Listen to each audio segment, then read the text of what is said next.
नए वर्ष पर सबसे ज्यादा चर्चित विषय क्या होता है? नए वर्ष पर दो चीजें सबसे ज्यादा चर्चित होती हैं। पहला, 31 की रात को किया गया ऊधम और 1 तारीख को ली गई दुनिया भर की प्रतिज्ञाएं। ये दो चीज बड़ी चर्चित होती हैं। कल रात्रि में कलकत्ता उतरा, वहां पर एक वैष्णव परिवार के यहाँ प्रसाद पा करके जब निकले हम लोग, तो करीब 11:30 बजे निकला रात को। ठीक 12 बजे रास्ते में एक जगह पड़ी थी, वहां हम पहुंचे। क्या नाम था उसका?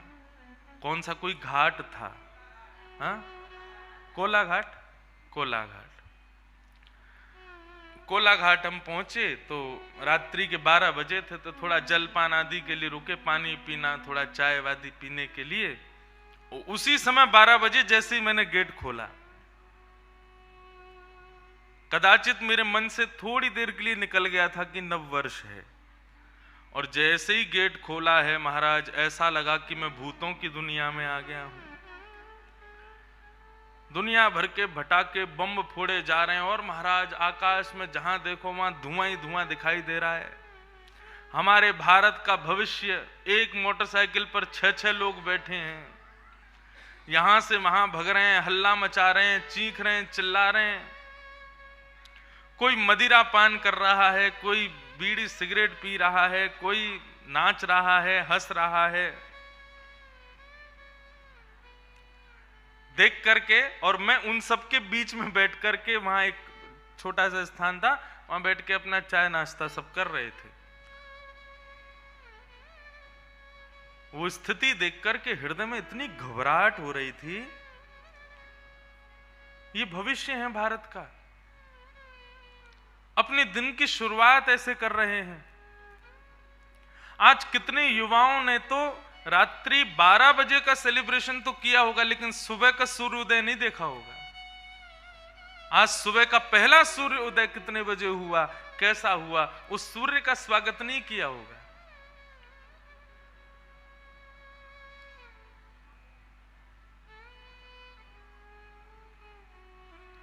हम लोगों ने अपनी संस्कृति को पूर्ण रूपेण खो दिया है। ये नववर्ष बनाने की मैं मना नहीं करता, लोग मुझे शुभकामनाएं दे रहे हैं, मैं भी उनको दे रहा हूं, लेकिन ऐसे नववर्ष मनाने की तो हमारे शास्त्रों में कहीं विधान नहीं, कहीं ऐसा रूप नहीं। व्यक्ति अपना पहला कोई भी कर्तव्य बहुत सोच समझ करके करता है कि सारा साल इसी पर निर्भर होने वाला है। हमारे युवा कैसे अपना नववर्ष मनाते हैं? कल मेरा मन था कि मैं एयरपोर्ट से सीधा पहले काली घाट दर्शन करने जाऊंगा और फिर प्रसाद पाके निकलूंगा, तो कलकत्ता के लोगों ने मना कर दिया। बोले महाराज जी, आप काली घाट दर्शन तो आपको 2 मिनट में होगा, लेकिन आप काली घाट पहुंच नहीं पाओगे। मैंने कहा क्यों? बोले रास्ते जाम हैं, जगह जगह हल्ला मच रहा है, पार्टियां हो रही हैं, ऊधम मचाए जा रहे हैं, पुलिस खड़ी है, बैरिकेडिंग है। ऐसे मनाया जाता है नववर्ष? प्रातः काल का सूर्य उदय जब हुआ होगा, पहला सूर्य, उसको प्रणाम किया जाए, उसको वंदन किया जाए। वास्तविकता यह है, हम हिंदुओं का दिन रात्रि 12 बजे नहीं होता। हम हिंदुओं का दिन कब प्रारंभ होता है? जब सूर्य की पहली किरण प्रकट होती है।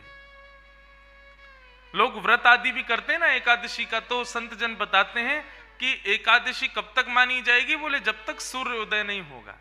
सूर्योदय होने के बाद में एकादशी का पालना किया जाता है। हम हिंदू हैं, प्रकाश से हमारा दिन प्रारंभ होता है, अंधेरे में नहीं। परंतु कौन समझाए आज के इन बालकों को? और देखो एक बात कहूं, कोई नहीं समझा सकता, स्वयं के माता पिता ही समझा सकते हैं। उनके माता पिता ही उनको ये ज्ञान दे सकते हैं कि उन्हें क्या करना है, कैसे करना है। इसलिए इन विषयों पर थोड़ा अब तो विचार करने का क्या मतलब, अब तो निकल गया। नववर्ष, लेकिन बच्चों को ये बात समझाई जाए, हमारे युवाओं को इस बात का थोड़ा सा बोध कराया जाए। जिस प्रकार से वो अपना जीवन जी रहे हैं, इससे भारत का भविष्य, भारत का धर्म, भारत के मंदिर बड़ा खतरे में। मैं तो कहा करता हूं, आज राम मंदिर के लिए करोड़ों रुपया इकट्ठा हो रहा है। अभी यहां विश्राम करते मेरी कथा अयोध्या में है 11 से। अयोध्या के लिए इतना सब कुछ सब लोग कर रहे हैं, राम मंदिर बनाएंगे, उसके लिए कितनी प्रतीक्षा, कितने बलिदान लोगों ने दिए। लेकिन मैं आपसे पूछना चाहता हूं, राम मंदिर बन तो जाएगा 2-4 साल में, लेकिन आगामी 30 साल बाद जो ये जितने लोग यहां बैठ के कथा सुन रहे हैं, आप सबकी आयु ज्यादा से ज्यादा 50 साल और होगी आगे। इसमें कोई चिंता वाली बात नहीं है, इतना ही है। उसके बाद कौन जाएगा मंदिर? क्योंकि हमारे युवाओं में तो बिल्कुल श्रद्धा है नहीं, उनके अंदर भावना उतनी तो है नहीं। कौन श्री राम जी को प्रणाम करने जाएगा? कौन उस मंदिर में जाएगा जिसके लिए लाखों लोगों ने बलिदान किया?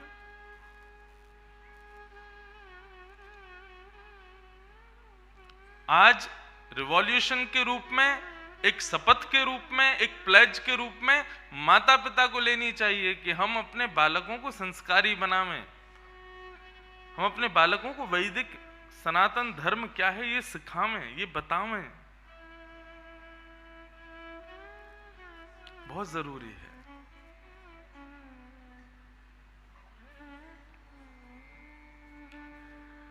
श्रीमद् भागवत का जो महात्म का प्रथम श्लोक है,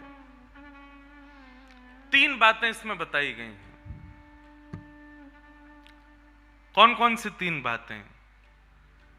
सबसे पहला भगवान का रूप, दूसरा भगवान का कर्म और तीसरा भगवान के गुण। एक प्रकार से एक छोटा आइडेंटिफिकेशन है भगवान का। तो सबसे पहली बात बोल रहे हैं, सच्चिदानंद रूपाय। भगवान के 3 रूप हैं, सत्य, चैतन्य और आनंद। सच्चिदानंद। ठाकुर जी का सबसे पहला स्वरूप है सत्य। एक बात कहूं, हमने ठाकुर जी को स्वीकार किया, लेकिन कैसे स्वीकार किया? अब मैं नित्य हर महीने वृंदावन जाऊंगा, हर महीने गोवर्धन की परिक्रमा लगाऊंगा, हर महीने खाटू श्याम जी प्रणाम करने जाऊंगा, श्रीनाथ जी दर्शन करने जाऊंगा। इन सब क्रियाओं से ठाकुर जी स्वीकार होंगे नहीं। यदि इन 3 रूपों को स्वीकार कर लिया जो मैं अभी बता रहा हूं, तो समझिएगा कि आपने ठाकुर जी को स्वीकार किया है। आप बिहारी जी जाते हैं, हर 6 महीने में गोवर्धन जाते हैं, खाटू श्याम जाते हैं, श्रीनाथ जी जाते हैं, और उससे आप ये मान लें कि ठाकुर जी को आपने स्वीकार कर लिया, तो ये बात नहीं बैठेगी। लेकिन आप भले ही 6 महीने में श्रीनाथ जी नहीं जा पाते, गोवर्धन नहीं जा पाते, लेकिन ठाकुर जी के इन 3 स्वरूपों को आपने स्वीकार कर लिया, तो सब स्वीकार है। और ठाकुर जी के 3 स्वरूप कौन से हैं? पहला सत्य। सत्य स्वीकार तो हम सब करते हैं, लेकिन कैसे स्वीकार करते हैं? कि मुझसे कोई झूठ ना बोले, सब लोग मुझसे सच बोलें। इस बात में हम लोग सत्य को स्वीकार करते हैं, लेकिन जब खुद की कहने की बारी आती है तो हमसे सत्य बोला नहीं जाता। हम इस रूप में सत्य को स्वीकार नहीं कर पाते।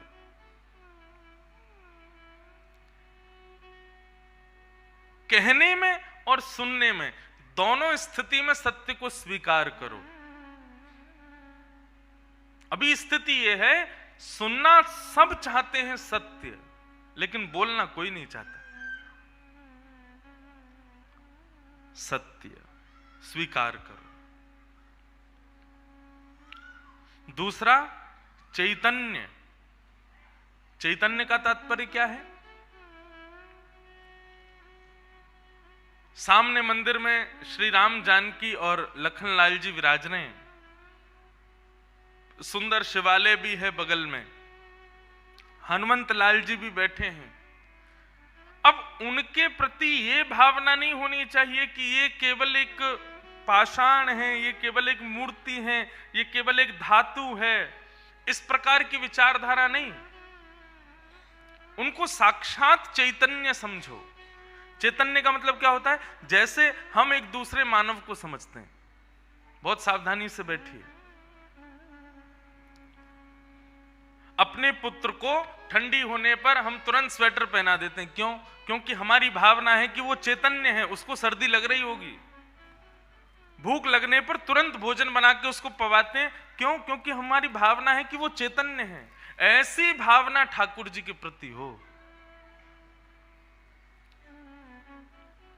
जिन माताओं बहनों के बालक थोड़ा सा हल्ला कर रहे हैं, उनसे थोड़ा निवेदन, अपने बच्चों को थोड़ी देर बैठा लो और हल्ला ना करें, ऐसी कुछ योजना बनाओ। क्योंकि अभी प्रथम दिन है, प्रथम भाव कह रहे हैं, थोड़ा मन लग जाए कथा में, उसकी बात है, थोड़ा सा संभालिए। ठाकुर जी चैतन्य हैं। उनके प्रति यह भावना नहीं कि एक पाषाण है, ये केवल एक धातु है, एक मूर्ति है, नहीं, वो साक्षात चैतन्य है। एक व्यक्ति था, लड्डू गोपाल जी की सेवा करता था, लेकिन उसका एक मित्र था, वो शंकर जी की सेवा करता था। और शंकर जी की सेवा करने वाला जो मित्र था वो बड़ा धनवान हो गया, और लड्डू गोपाल जी की जो सेवा करता था वो अब भी साधारण सा ही था। एक दिन दोनों मित्र मिले तो शिव जी की आराधना करने वाला भक्त लड्डू गोपाल जी की आराधना करने वाले से बोला, भाई तुम आज तक कभी उठ नहीं पाए, तुम उसी स्थान पर हो, उतने ही दायरे में हो, कभी बढ़ नहीं पाए आगे। गोपाल जी की सेवा करने वाला बोला, मेहनत तो बहुत करता हूं, लेकिन क्या करूं, बढ़ ही नहीं पा रहा।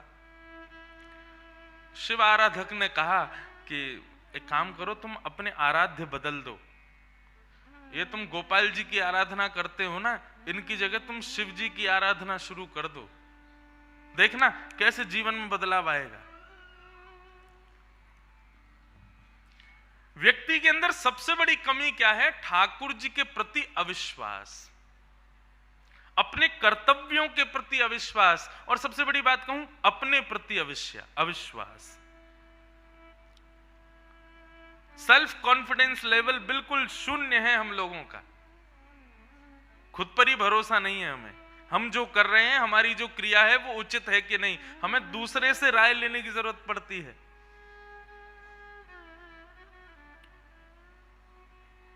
ठीक है, गुरुजनों से, विद्वत जनों से, श्रेष्ठ जनों से पूछना चाहिए, लेकिन ऐसे नहीं कोई भी मिल जाए उससे तुरंत पूछ लेना, हम ऐसा करते हैं, ऐसा ठीक है कि नहीं, ये करते हैं, ये ठीक है कि नहीं, ऐसा करते हैं, ये उचित है कि नहीं। नहीं, सबसे मत पूछो।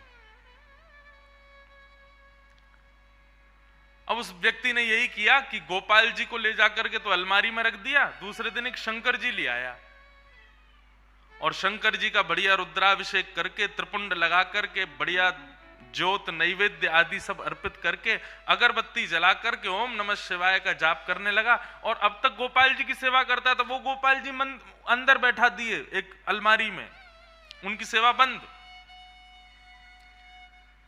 ओम नमः शिवाय का जाप करने लगा। जैसे ही इसका जाप पूर्ण हुआ, मालाओं को नेत्रों से लगा करके इसने शंकर जी को प्रणाम किया, तभी देखता है कि अगरबत्ती का जो धुआं था ना, वो उसी अलमारी की तरफ जा रहा था जहां गोपाल जी बैठे थे। तो इसके मन में भावना आई कि आज तक इनकी आराधना करता रहा तो मुझे कभी कुछ दिया नहीं, आज तक भी मैं सामान्य हूं, और अब मैं शंकर जी की आराधना कर रहा हूं, उनको नैवेद्य धूप दीप दिखा रहा हूं, तो अगरबत्ती की सुगंधी भी उनको नहीं लेने दे रहे हैं, खुद ले रहे हैं अंदर अलमारी में बैठ के। रुको, इनको अभी बताता हूं। उठ करके गया, अलमारी खोल करके जैसे ही गोपाल जी को पकड़ने लगा, इतने में ही गोपाल जी सच में प्रकट हो गए, और उस प्रकट होकर के उसका हाथ पकड़ लिया। जैसे ही गोपाल जी प्रकट हुए, उस भक्त ने कहा, बोले भगवान आप प्रकट हो गए? बोले हाँ प्रकट हो गए। बोले तो फिर ये तो मैं सबको बता दूंगा कि भाई शिव जी की आराधना से गोपाल जी प्रकट होते हैं। गोपाल जी बोले नहीं भैया, हम शिव जी की आराधना से प्रकट हुए, ऐसी बात नहीं है। तुम शिवाराधना करो, सूर्य आराधना करो, चंद्र आराधना करो, किसी की भी आराधना करो, उससे हमको कोई दिक्कत नहीं है। लेकिन आज हम प्रकट किस लिए हुए, ये ध्यान से सुनना। आज तक तुमने केवल हमको अष्ट धातु की एक मूर्ति समझा था। तुम्हारे मन में कभी ये भावना नहीं आती थी कि इनकी आंखें भी हैं, इनकी नाक भी है, इनकी जीभ भी है, इनके कान भी हैं, इनकी त्वचा भी है, इनके हाथ पैर भी हैं। परंतु आज जब वो अगरबत्ती का धुआं सहज ही मेरी तरफ आ गया, तो तुम्हारे मन में ये भावना आई कि अगरबत्ती की सुगंधी मैं ले रहा हूं, मतलब मैं जड़ नहीं हूं, मैं चैतन्य हूं। वास्तव में शिवाराधना ने मुझे प्रकट नहीं किया, तुम्हारे हृदय में जो चैतन्यता का भाव मेरे प्रति आया है, उसने मुझे प्रकट किया है। ये चैतन्य हम मानते हैं, नहीं मानते। आपके यहां तो सर्दी पड़ती नहीं है, लेकिन मैं शॉक्ड था कलकत्ता में कल जब उतरा, तो मैं जैकेट पहन के आया था, क्योंकि दिल्ली का टेम्परेचर था 7 और कलकत्ता का था मेरे ख्याल से 21 या 22। तो रात में जब उतरा तो वहां पर मैंने पुलिस कर्मियों को देखा, वो मुफलर पहन के घूम रहे थे। उनको देख करके मुझे लगा कि, मैंने कहा भैया ये यहां पर मुफलर पहनने तो दिल्ली में इनका क्या हाल होगा। आपके बंगाल में तो सर्दी हमारे लायक तो नहीं पड़ती, पर ऐसी शीतकाल में कई लोग घरों में सेवा करते हैं, ठाकुर जी को स्नान कराते हैं और स्नान के लिए शीत जल से ही स्नान करा देते हैं। ये भी विचार नहीं करते कि थोड़ा जल जो है थोड़ा गुनगुना कर लें, इसको थोड़ा उष्ण कर लें। क्यों ये शीत जल से आप क्यों स्नान करा देते हो? क्योंकि आपके हृदय में ठाकुर जी के प्रति चैतन्यता नहीं है।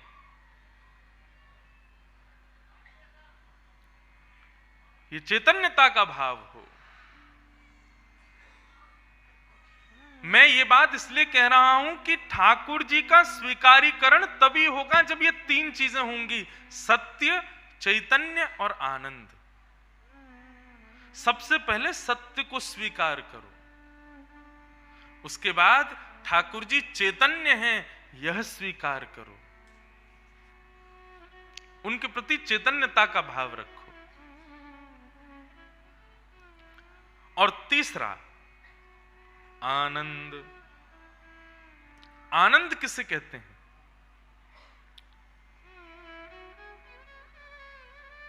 कल रात में न्यू ईयर था और लगभग भारतवर्ष के सब युवाओं ने 10 बजे ही 9 बजे ही अपने घरों का त्याग कर दिया होगा और 10, साढ़े 10, 11 बजे से नाचना शुरू किया होगा और ज्यादा से ज्यादा 12:30 बजे 1 बजे वे सब पस्त हो गए होंगे, हार गए होंगे, थक गए होंगे और थके हारे आकर के घर पर आके सो गए होंगे। और उनसे सुबह किसी ने पूछा रात्रि में कैसा रहा? हाँ अच्छा लगा, ठीक था, सुख मिला।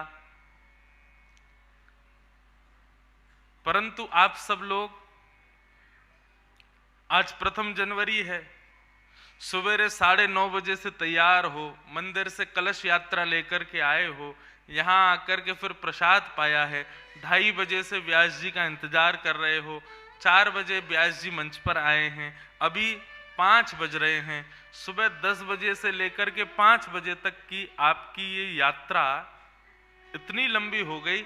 लेकिन अभी आप अगर दर्पण निकाल के अपना मुखमंडल देखोगे तो एक अद्भुत प्रसन्नता मुख पर प्रकट हो रही है। इसी को आनंद कहते हैं। ताली बजाने का मन करे जोर से बजाओ, कंजूसी नहीं करो उसमें। और एक बात कहूं, ताली तभी बजाना जब समझ में आवे, जबरदस्ती भी बजाने की जरूरत नहीं है। हाँ? अभी पहला दिन है, थोड़ी पहचान हो जाए मेरी और आपकी, हम लोगों की। पहले अभी तो इंट्रोडक्शन चल रहा है। कल परसों में जब सबके चेहरे मुझे पता चल जाएंगे, आपको भी मैं पता चल जाऊंगा, फिर आएगा महाराज नंद घर आनंद भयो जय कन्हैया लाल की। फिर खूब सुंदर जो है नंदोत्सव मनाएंगे, गोवर्धन उत्सव मनाएंगे, रुक्मणी विवाह मनाएंगे और फिर हम चले जाएंगे। सुख में और आनंद में अंतर कितना है, मैं बहुत अच्छे से अपनी कथा में इस बात को रखा करता हूं। बहुत ध्यान से सुनिएगा बंधुओं, आप खुद प्रैक्टिकल करके देखिए, सुख कहां मिलता है और आनंद कहां मिलता है, दोनों में अंतर है। संसार से संबंध रखने वाली कोई भी वस्तु हो, कोई भी A to Z कुछ भी, उस वस्तु का अति भोग, अति सेवन आपको केवल और केवल सुख देगा। परंतु भगवत संबंधी, ठाकुर जी से संबंधी कोई भी वस्तु हो, उसका अति सेवन, अति भोग आपको आनंद देगा। ये अंतर है सुख में और आनंद में। सांसारिक कोई भी वस्तु हो, मुझे बंगाल का सबसे प्रिय लगता है संदेश, सौंदेश, रसगुल्ला, और वो रसगुल्ला भी वो वाला जो मटके में मिलता है और थोड़ा सा खजूर, गुड़ के रस वाला, बड़ा आनंद आता है। गलत बोल गया, आनंद नहीं, सुख मिलता है। अब मुझे बहुत प्रिय है, कल मैं जहां प्रसाद पा रहा था रात्रि में कलकत्ता में, उनको भी पता चला तो उन्होंने रसगुल्ला मंगाए, संदेश मंगाया, सब मंगाया।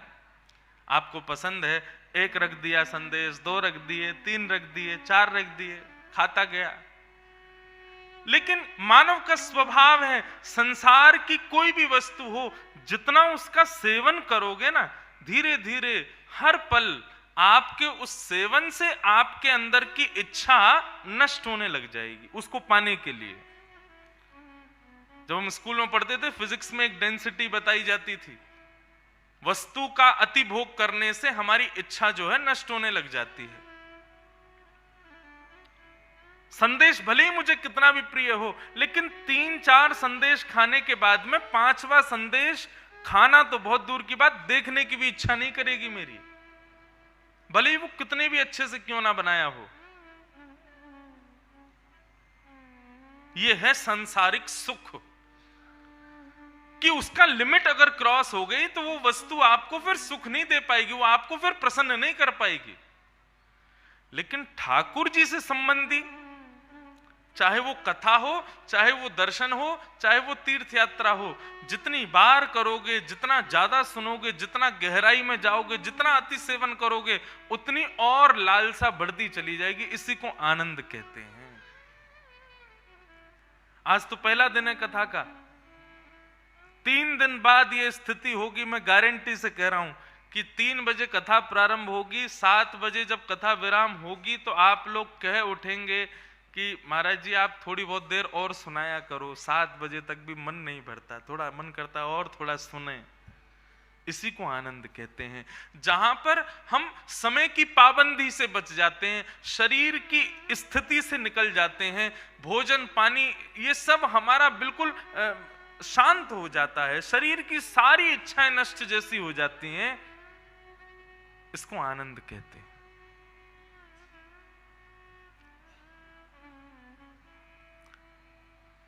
यही अंतर है सुख में और आनंद में। तो भगवान के 3 मुख्य स्वरूप बताए गए हैं। पहला, जो व्यक्ति सत्य को स्वीकार करता है भगवान उसके पास है।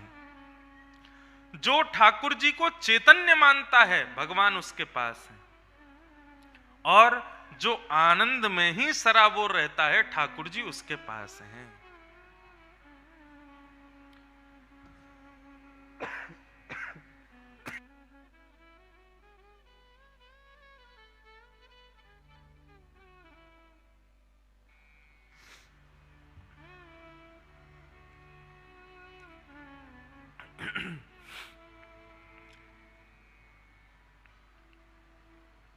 सच्चिदानंद रूपाय, भगवान के ये 3 रूप हैं। ऐसे ही भगवान के 3 कर्म हैं। ठाकुर जी करते क्या हैं? तो कहते हैं विश्वोत्पत्त्यादि हेतवे, विश्व का पालन करना, विश्व की उत्पत्ति करना, पालन करना और संहार करना, ये भगवान के 3 कर्म हैं। और ठाकुर जी के 3 गुण हैं। हर व्यक्ति के गुण होते हैं, किसी के गुण में क्रोध होता है, किसी के गुण में दया होती है, किसी के गुण में कृपा होती है, किसी के गुण में चतुराई होती है। ठाकुर जी का गुण क्या है? बहुत सुंदर गुण, तापत्रय विनाशाय।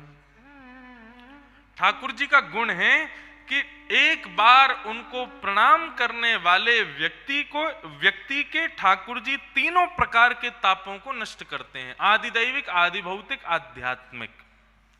ताप किसे कहते हैं? ताप कहते हैं दुखों को। अब एक बात मेरी थोड़ी ध्यान से सुनिएगा बंधुओं,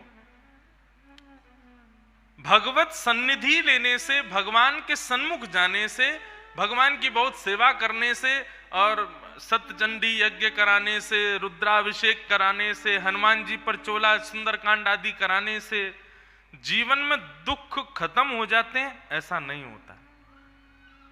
बिल्कुल स्पष्ट बोल रहे हैं हम। दुख आपके प्रारब्ध से आपको प्राप्त है, आपके कर्मों से आपको प्राप्त है। देवता का वंदन करना, देवता को पूजना, देवता की किसी आराधना से उस दुख को नष्ट की इच्छा नहीं होगा।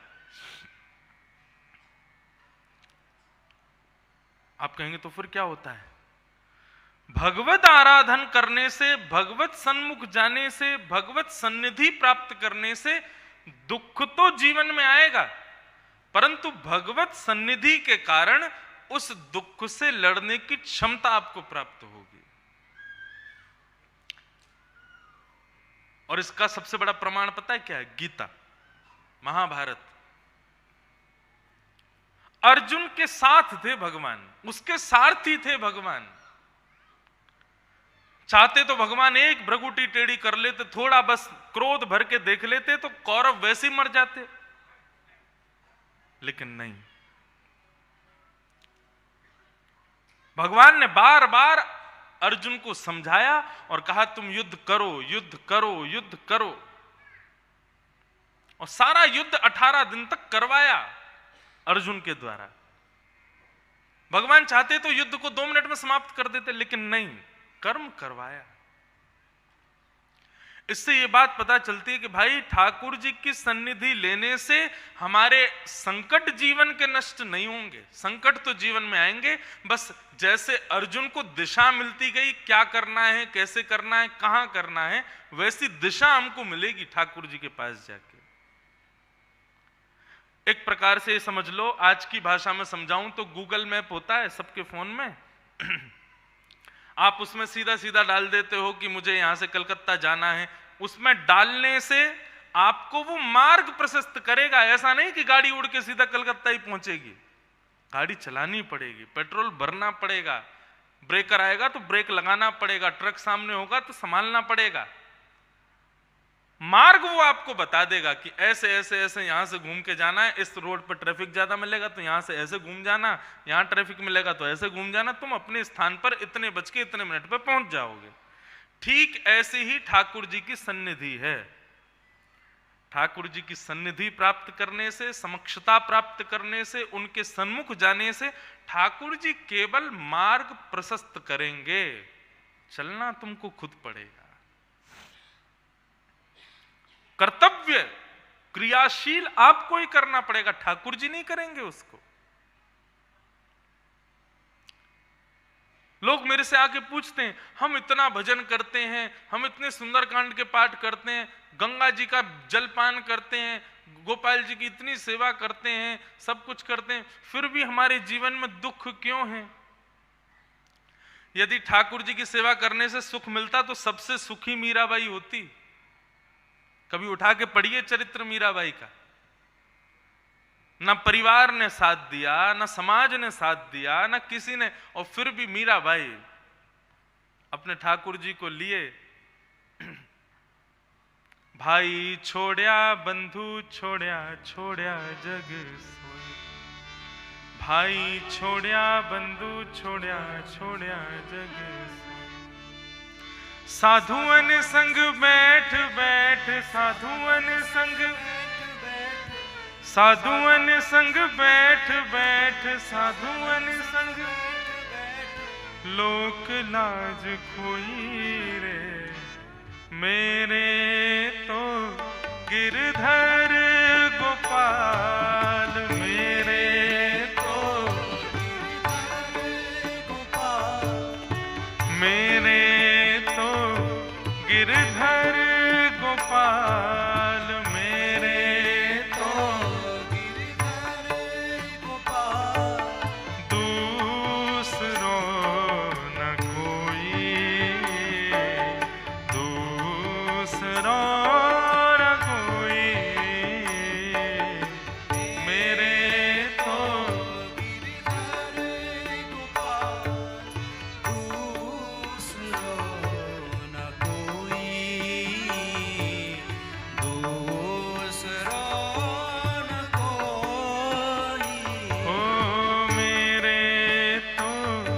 गिरधर गोपाल, मेरे तो दूसरो न कोई, दूसरो न कोई, मेरे तो गिरधर गोपाल, मेरे तो गिरधर मेरे तो गिरधर गोपाल। भाई छोड़या बंधु छोड़या, छोड़या जग सोए, साधुअन संग बैठ बैठ लोक लाज खोई। कुछ भी नहीं था मीराबाई के पास, केवल विश्वास अपने गोपाल के प्रति, अपने गिरधर के प्रति। कितने संकट मीराबाई के जीवन में आए। संकट दूर होते हैं ठाकुर जी की सन्निधि में जाने से, ऐसा नहीं है। संकट तो आएंगे, पर उन संकटों से लड़ने का, उन संकटों से जूझने का बल जरूर ठाकुर जी प्रदान करते हैं। ये बात है।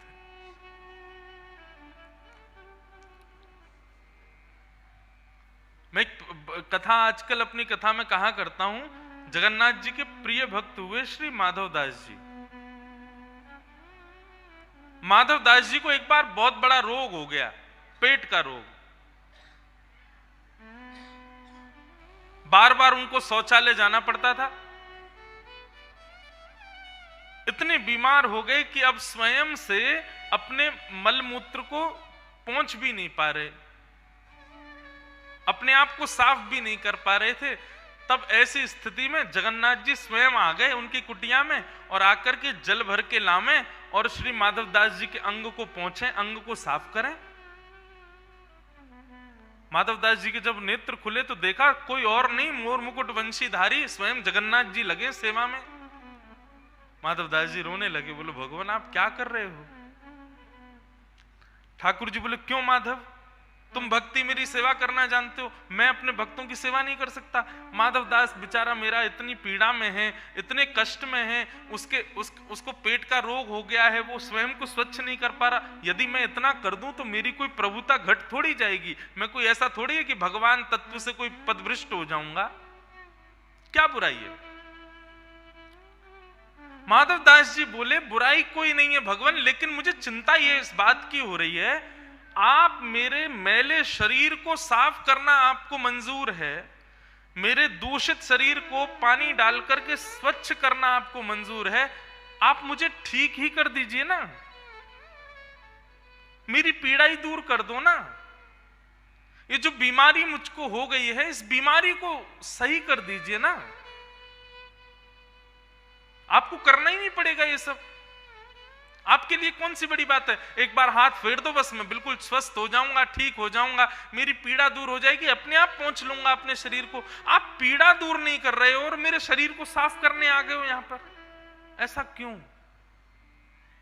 स्वयं जगन्नाथ जी कहते हैं माधवदास,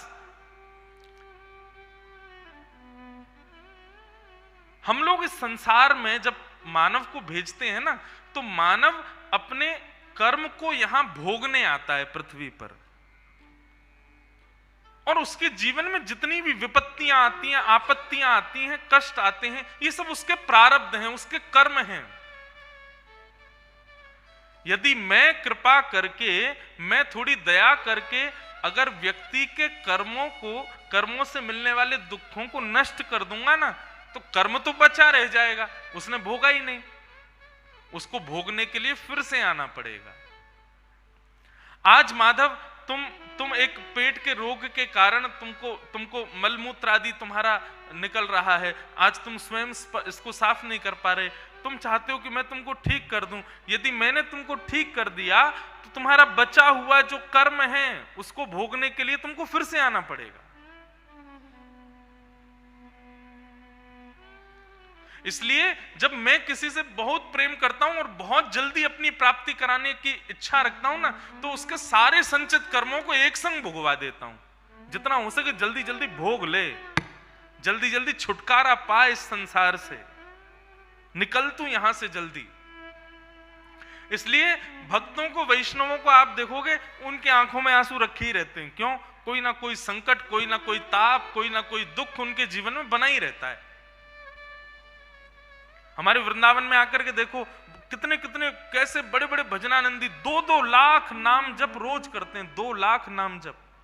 लेकिन किसी को सिर दर्द की बड़ी बीमारी रहती है, किसी को बुखार चढ़ा रहता है, किसी को कुछ पचता नहीं है, किसी को कुछ।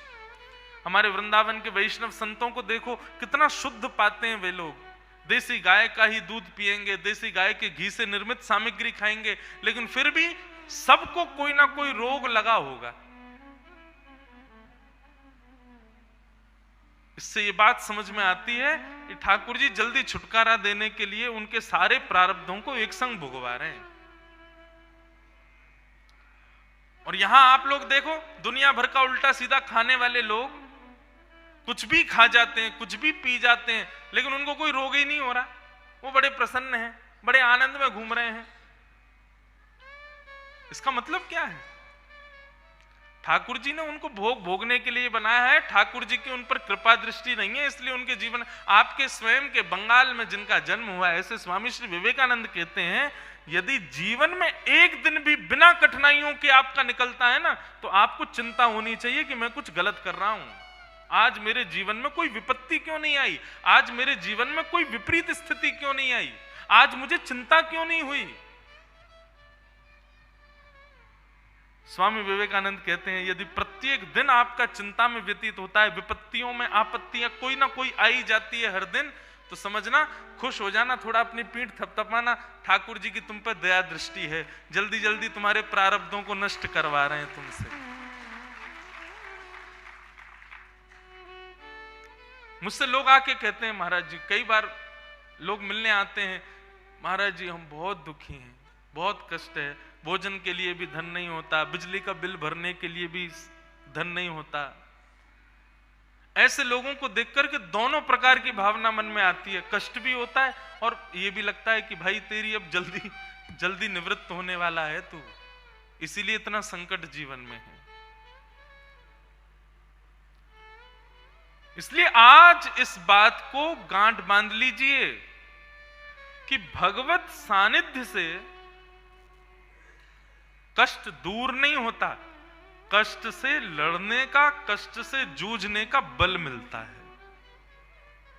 नाम जप करने से, हनुमान चालीसा करने से, कथा सुनने से, शंकर जी पर जल चढ़ाने से, देवी पूजा करने से, आदि आदि इन सब कर्तव्यों से आपके कर्म पूरे नहीं होंगे, क्रियाएं पूरी नहीं होंगी, आपके जीवन के कष्ट दूर नहीं होंगे, बस आपको बल मिलेगा, आपको विवेक मिलेगा। स्वयं श्री तुलसीदास जी महाराज कहते हैं, बिन सत्संग विवेक न होई और राम कृपा बिन सुलभ न सोई। सत्संग करने से, भगवत सन्निधि जाने से विवेक मिलता है। एक विवेक का मतलब क्या है? विवेक का मतलब शुद्ध बुद्धि, सद असद का ज्ञान करवाने वाली बुद्धि, वो विवेक से प्राप्त होती है। और विवेक कथा से प्राप्त होता है। सत्संग से प्राप्त होता है।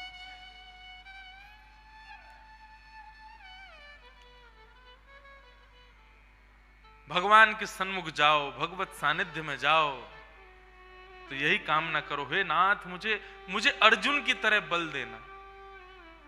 अर्जुन ने कह दिया था, सेन योर भयोर मध्य रथम स्थापय मेच्युत, हे अच्युत मेरे रथ को ले जाकर के उभय सेना के बीच में खड़ा कर दीजिए, मैं देखना चाहता हूं मेरा युद्ध किससे होने वाला है। और भरी सभा के बीच में, भरी सेना के बीच में जब अर्जुन का युद्ध रथ खड़ा किया भगवान ने जाके, तो अर्जुन ने जब सामने नजर घुमाई और जब अपनों को पाया, रख दिए धनुष बाण नीचे। मैं युद्ध नहीं कर पाऊंगा, मेरे बस का नहीं है युद्ध करना, मैं इनको नहीं मारूंगा, ये मेरे अपने हैं।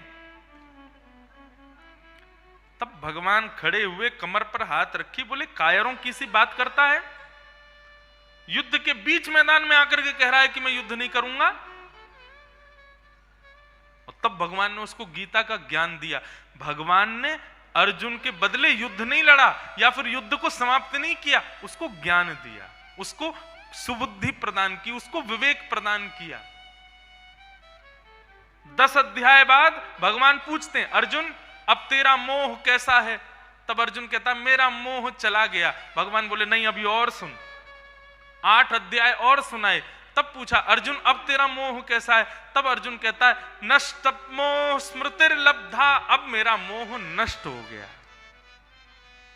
भगवान कहते हैं अब धनुष बाण उठा और युद्ध कर, जीतेगा हारेगा इसकी चिंता मत कर, अपना कर्तव्य कर, अपना कर्म कर। वाह, उठाया धनुष बाण और लड़ने लगा। कौन्तेय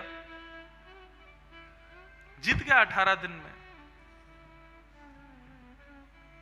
ऐसा ही हम सब अर्जुन हैं, हम सब भयभीत होते हैं अपने जीवन रूपी महाभारत से युद्ध करने के लिए। कभी कभी ऐसे दुर्योधन दुशासन हमारे सामने आके खड़े हो जाते हैं। ये दुर्योधन दुशासन कौन है? हमारी जीवन की विपत्तियां, संकट, यही दुर्योधन दुशासन है। ऐसे ऐसे दुर्योधन दुशासन जीवन में आ जाते हैं, घबरा जाते हैं हम। धनुष बाण, हमारे धनुष बाण क्या है? हमारी क्रियाएं, हमारे कर्तव्य सब कांपने लगते हैं। अब क्या करें हम? बैक ऑफ नहीं करना है, युद्ध को वहीं छोड़ करके नहीं जाना है। युद्ध च, लड़ो, कर्तव्यनिष्ठ हो जाओ। जैसे ही लगे कि अब थोड़े मन में अब उथल पुथल चल रही है, जीवन जीने में अब लग रहा है कि कोई सार नहीं है, या अब स्थिति ऐसी है कि अब कुछ करने को समझ नहीं आ रहा है, उसी समय आजकल सबके पास में ये फोन है, तुरंत किसी सज्जन की कथा सुनो और महाराज 10-15 मिनट कथा सुनना, आधा घंटा कथा सुनना, कथा सुनने के बाद में कथा बंद करके अपने कर्म को, कर्तव्य को करने में लग जाना, आप सफल हो जाओगे, आपकी वो क्रिया सफल हो जाएगी।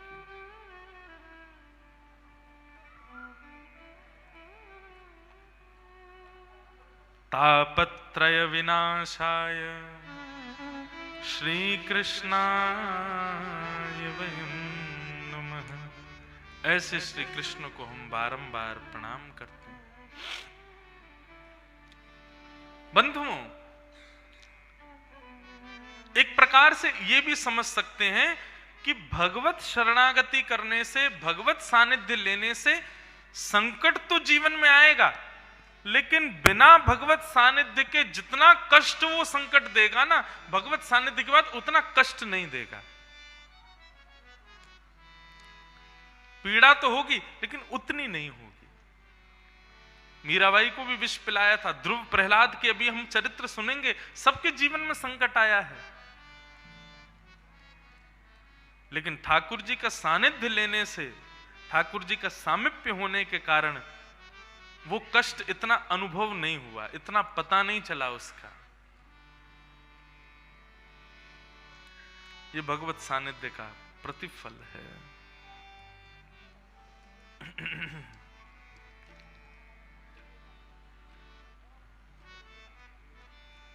मैं एक भाव अपनी कथा में गाया करता हूं। ठाकुर जी पर भरोसा करके अपने कर्तव्यों को जियो, और इस बात को दृढ़ निश्चित कर लो कि हमारे साथ हैं ठाकुर जी सदा। अनुब्रजाम में हम नित्यम पूये ये तन्य रेणु विह। भगवान कहते हैं मैं अपने भक्तजनों के पीछे ऐसे अनुगमन करता हूं जैसे गैया के पीछे उसका बछड़ा चलता है। ठाकुर जी इतने अधीन होकर के रहते हैं अपने भक्तों के, लेकिन वैष्णव भक्त हो तब ये संभव है।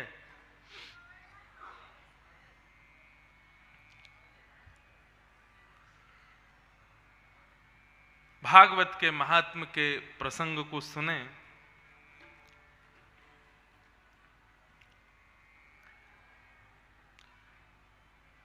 88,000 सौनकादि ऋषि नैमिषारण्य में बैठ करके मानव कल्याण के लिए यज्ञ कर रहे थे। यज्ञ करते करते उनको अनुभव हुआ कि हमारे यज्ञ से कोई विशेष प्रभाव होने वाला नहीं है। तभी उन सबके मध्य में परम ज्ञानी श्री सूत जी महाराज का आगमन हुआ। बहुत ध्यान से सुनिएगा आप सब लोग। भैरवी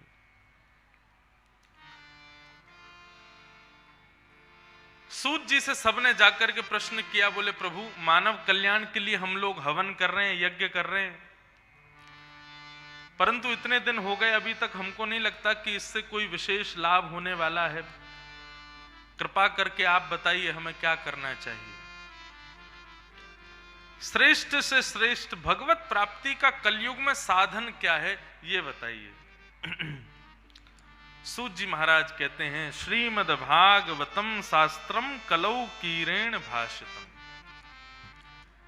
इस कलिकाल में भगवत प्राप्ति का सर्वोत्कृष्ट यदि साधन कोई है तो वो सत्संग है, और उन सत्संगों की श्रृंखला में भी श्रीमद् भागवत की कथा सर्वश्रेष्ठ है। सौनकादि ऋषि बोले हम क्षमा करें, पर हम जानना चाहते हैं कि भागवत इतनी श्रेष्ठ क्यों है, भागवत ग्रंथ को इतना ऊंचा दर्जा क्यों मिला है, कृपा करके हमें बताइए। तब सूत जी महाराज सौनकादि ऋषियों को बताते हैं, बोले एक समय की बात है, सनक सनंदन सनातन सनत कुमार, ये भगवान के प्रथम अवतार हैं। सनक सनंदन सनातन सनत कुमार, इन चारों ने भागवत का सुंदर प्रवाह श्री नारद जी को सुनाया। सौनकादि ऋषि बोले ये संभव नहीं हो सकता। क्यों? क्योंकि नारद जी श्रापित हैं, एक जगह टिक करके 7 दिन तक बैठ नहीं सकते, तो फिर ये संभव कैसे हुआ, कृपा कर हमें बताइए।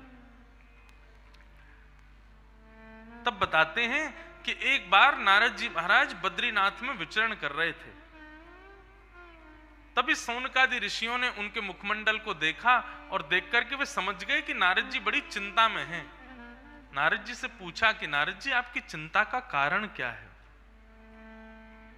तब नारद जी महाराज बताते हैं, हे सौनकादि ऋषियों, कि अहम तुम पृथ्वीं यातो ज्ञात्वा सर्वोत्तमामिति पुष्करं च प्रयागं च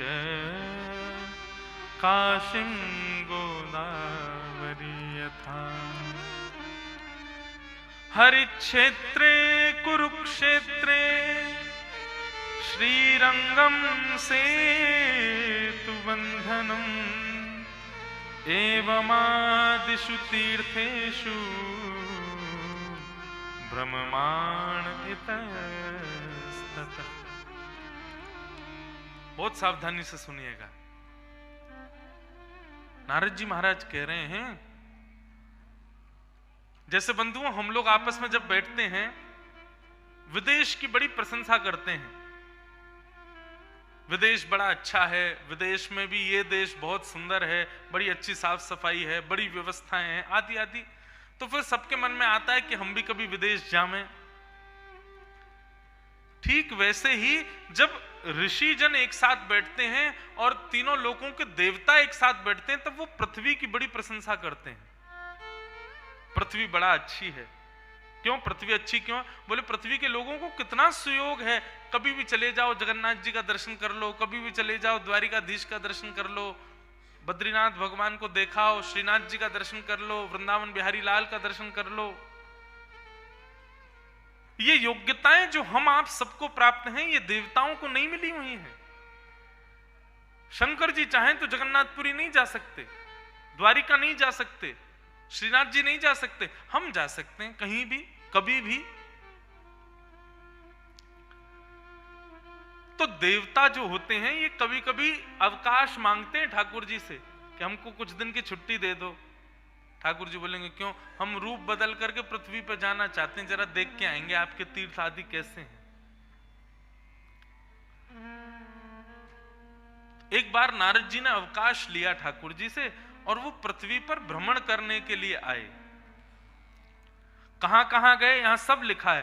अहम तो पृथ्वीम यातो ज्ञात्वा सर्वोत्तमामिति पुष्करम च प्रयागम च काशी गोदावरी तथा हरिक्षेत्रे कुरुक्षेत्रे श्रीरंगम सेतु बंधनम एवमादिषु तीर्थेषु ब्रह्मांड इतस्ततः।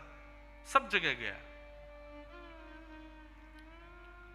लेकिन मैंने सब जगह क्या देखा? ना पश्यम कुतचिक्ष मनस्संतोषकारकम कलिना धर्म मित्रेण धैर्यं बाधिताधुना। सब जगह गया मैं, यहां पर सारे तीर्थों के नाम लिए गए। वे कह रहे हैं कि इन तीर्थों का नाम लेकर के मैं कह रहा हूं कि इन तीर्थों में फिर भी थोड़ी बहुत शांति थी, लेकिन जो स्थान तीर्थ नहीं है वहां तो बिल्कुल ही अशांति थी, मन को कहीं भी शांति नहीं मिल रही थी।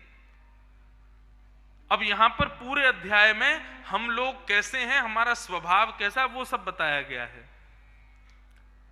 नारद जी बोले कैसे हैं लोग? बोले सत्यम नास्ति, सत्य नहीं बोलते। तपह नास्ति, तप यानी कि भजन नहीं करते। शौचम यानी कि पवित्रता नास्ति। दया नास्ति, दानम नास्ति। तो फिर क्या करते हैं? बोले उदर भरिणो जीवाह, केवल पेट कैसे भरे इसी का विचार करते रहते हैं 24 घंटे। पृथ्वी के लोग कैसे? सत्य नहीं बोलते। भजन तो केवल दिखावे के लिए करते हैं, करते नहीं है। लेकिन तपह नास्ति। शौचम पवित्रता, दिखाते जरूर हैं कि हम देखो 3 बार नहा रहे हैं दिन में। अरे बाहर से नहाने से क्या होगा, अंदर तो पूरा मैल भरा पड़ा है। पवित्रता नास्ति। हर व्यक्ति को देख लिया मैंने जाकर के। नारद जी कहते हैं सबकी एक ही डिमांड है, कैसे भी करके पेट भरना चाहिए। उदर भरिणो जीवा। और कैसे लोग हैं? बोले मंदाह सुमंद मतयो मंद भाग्या युपद्रुता पाखंड निरता संतो विकृता सपरिग्रह। एक प्रकार से मैं ये सब पढ़ रहा हूं ना नारद जी की बातें, तो एक प्रकार से मुझे भी वही दिख रहा है जो कल रात में मुझको 12 बजे दिख रहा था। ऐसा ही था दृश्य।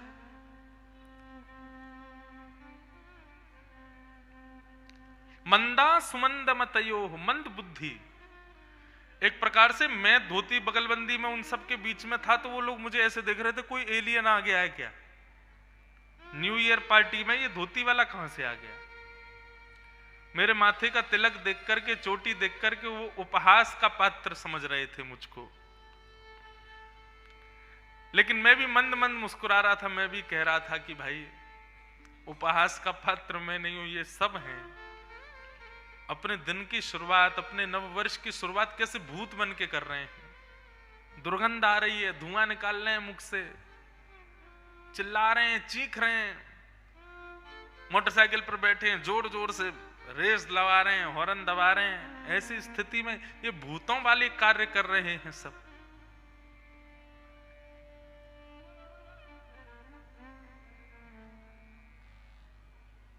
बंधुओं, भूत होते हैं क्या? भूत होते हैं? होते हैं। निश्चित भूत होते हैं। और आपको पता है भूत कौन बनता है? हमारे एक रसिकाचार्य कहते हैं, भजन बिन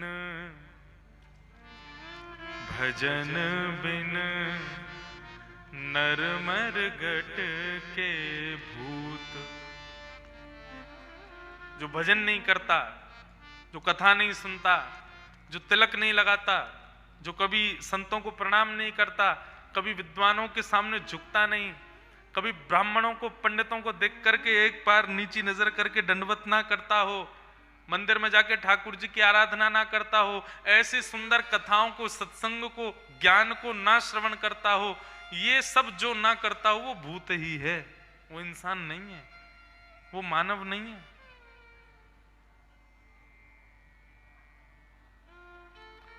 पद बहुत सुंदर है, मेरे पास पूरा लिखा है, मैं कल सुनाऊंगा। ये भजन बिन नर मर गट के भूत, इसमें अंतिम पंक्ति जो है वो ये है, मानत ना ही करत छल बाजी। सब छल कपट वाले काम करता है, जानते हुए भी कि ये सब पाप है। एक बात कहूं बंधुओं स्पष्ट, ऐसा दुनिया में कोई व्यक्ति नहीं है जिसको नहीं पता हो कि उसने पाप किया है और उसको ना पता हो। उसको पता है कि मैंने पाप किया है, मैंने जो किया है ये गलत किया है, ये उसको पता है। इस पर हामी करवाने की कोई जरूरत नहीं, ना कोई हाँ बोले, लेकिन अपने मन से पूछना, कभी हमने कुछ गलत किया हो और हमको आभास ना हुआ हो कि हमने गलत किया है? ऐसा हो नहीं सकता। छोटा सा बालक नोट फाड़ दे मुंह में लेकर के, क्यों? क्योंकि वो अबोध है, अज्ञानी है, वो करे कोई बात नहीं। लेकिन एक आयु होने के बाद में हम अपराध करते हैं तो अपराध का भी पता हमको तुरंत लग जाता है कि हमने गलत किया है। संसार में कोई व्यक्ति ऐसा नहीं जिसको नहीं पता होता कि मैं गलत कर रहा हूं।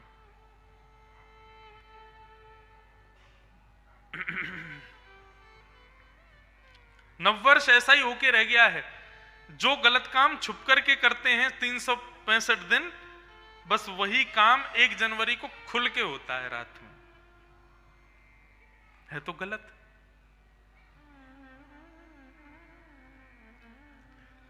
नारद जी महाराज 5000 वर्ष पहले बता दे रहे हैं कि दुनिया कैसी है। मंदा सुमंद मतयो, कैसी बुद्धि है लोगों की? मंद बुद्धि है। जिस काम को करने में 5 मिनट लगना चाहिए, उस काम को करने में 10 मिनट लगाते हैं हम लोग। मंदा सुमंद मतयो, मंद भाग्य, हमारे भाग्य भी मंद हो गया है हमारी बुद्धि की वजह से। और यहां पर लिखा है, पाखंड निरताह संतोह विरक्ता सब परिगृह।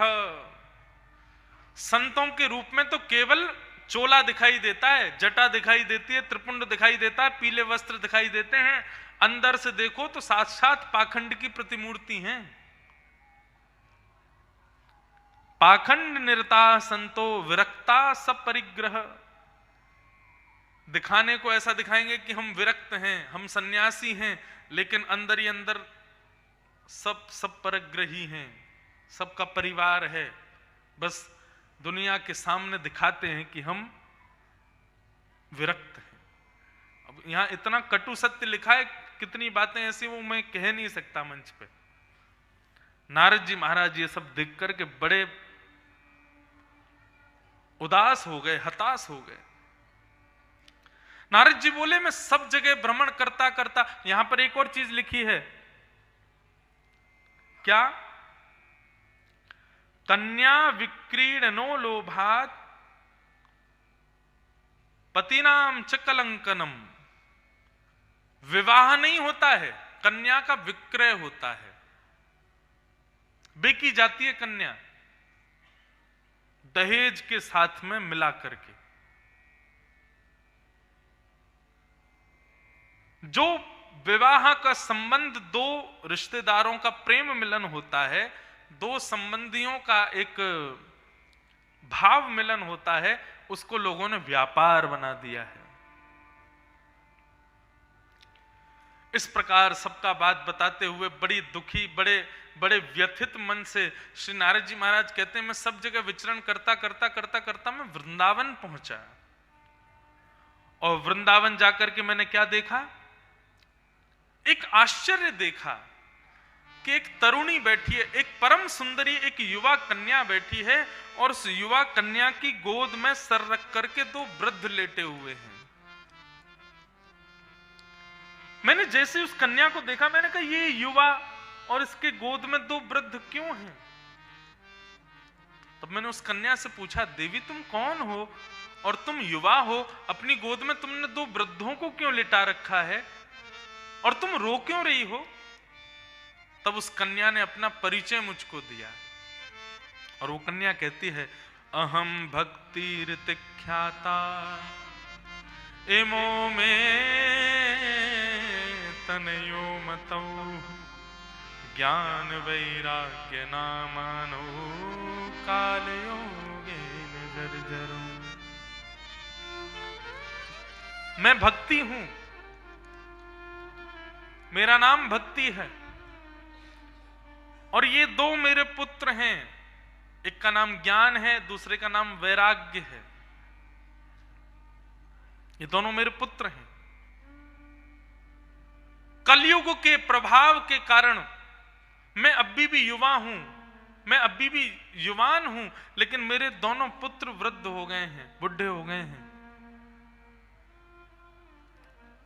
बंधुओं, कलयुग ऐसे प्रभाव कर रहा है हम लोगों पर, हमारे स्वरूप पर, हमारे चित्त पर, हमारी बुद्धि पर। आज स्थिति ये हो गई है कि जब हम लोग बच्चे थे, हम लोग छोटे थे, हम लोग अपने माता पिता के सामने बोलने में संकोच करते थे, उनके पास, उनके सामने जाकर के अपनी बात मनवाने में संकोच करते थे। क्यों? एक बालपन था बुद्धि में। लेकिन आजकल के बालक ऐसे नहीं है, वो तुरंत अपने माता पिता के सामने जाते हैं, जो चाहिए, जो करना है वो तुरंत कह देते हैं, बिल्कुल भी संकोच नहीं करते कहने में। इससे क्या पता चलता है कि बुद्धि वृद्ध हो रही है, जल्दी, उम्र से पहले। ये कलयुग का प्रभाव है हमारे ऊपर। हमारे सामने मोबाइल फोन आए और 12वीं कक्षा पार करने के बाद में शायद फोन प्राप्त हुआ होगा, लेकिन आजकल पहली दूसरी कक्षा में पढ़ने वाला बालक, उसके फेसबुक पे अकाउंट हैं, व्हाट्सएप चलाता है, सबको वीडियो कॉल करता है, सबसे बातें करता है, सबको मैसेज कर देता है।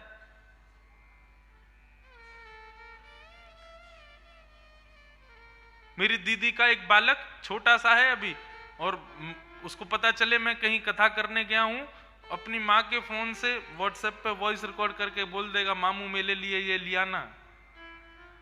सुनकर के आनंद तो आता है कि बच्चा बात कर रहा है, लेकिन कभी कभी मन में आता है कि इतना तीव्र दिमाग, ये हम इसको हम एडवांस दिमाग नहीं बोलेंगे। ये एडवांस नहीं है बच्चे, ये वृद्ध हो रहे हैं बहुत जल्दी।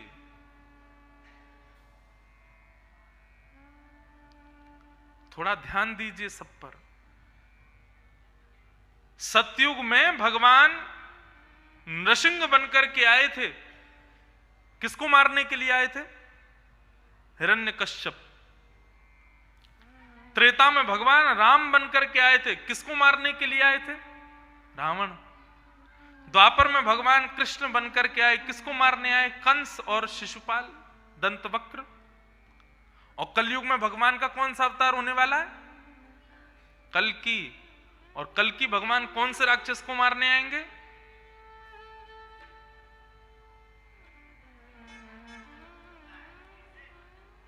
यही राक्षस है कलयुग का। और इस बात को आज आप लिख लीजिएगा, जब कलयुग का अंत समय आएगा।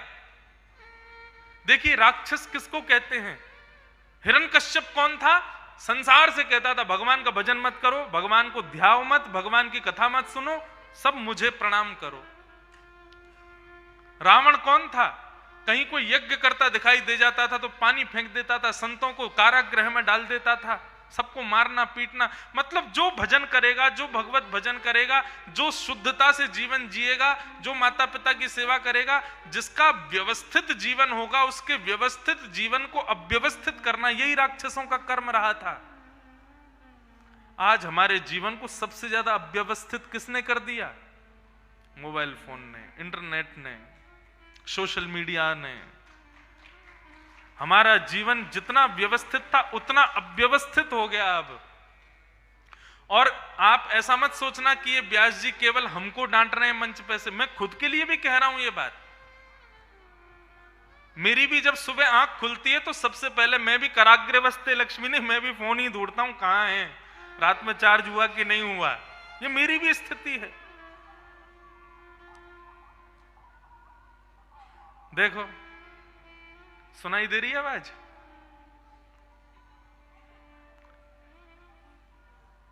इसी को नष्ट करने आएंगे, मुझे लगता है ऐसा। इसी ने हमको अव्यवस्थित कर दिया है, इसी ने हमारे जीवन को बिल्कुल धूमिल करके रख दिया है। आज स्थिति ये हो गई है कि आदमी पहले अपनी आयु पूरी करके मृत्यु को प्राप्त होते थे, 100 साल का जीवन जी लिए, अब मृत्यु आ जाएगी। फिर धीरे धीरे ऐसा हुआ कि थोड़ा जल्दी विराम लेने लगे, 80-90 में ही प्राण निकलने लगे।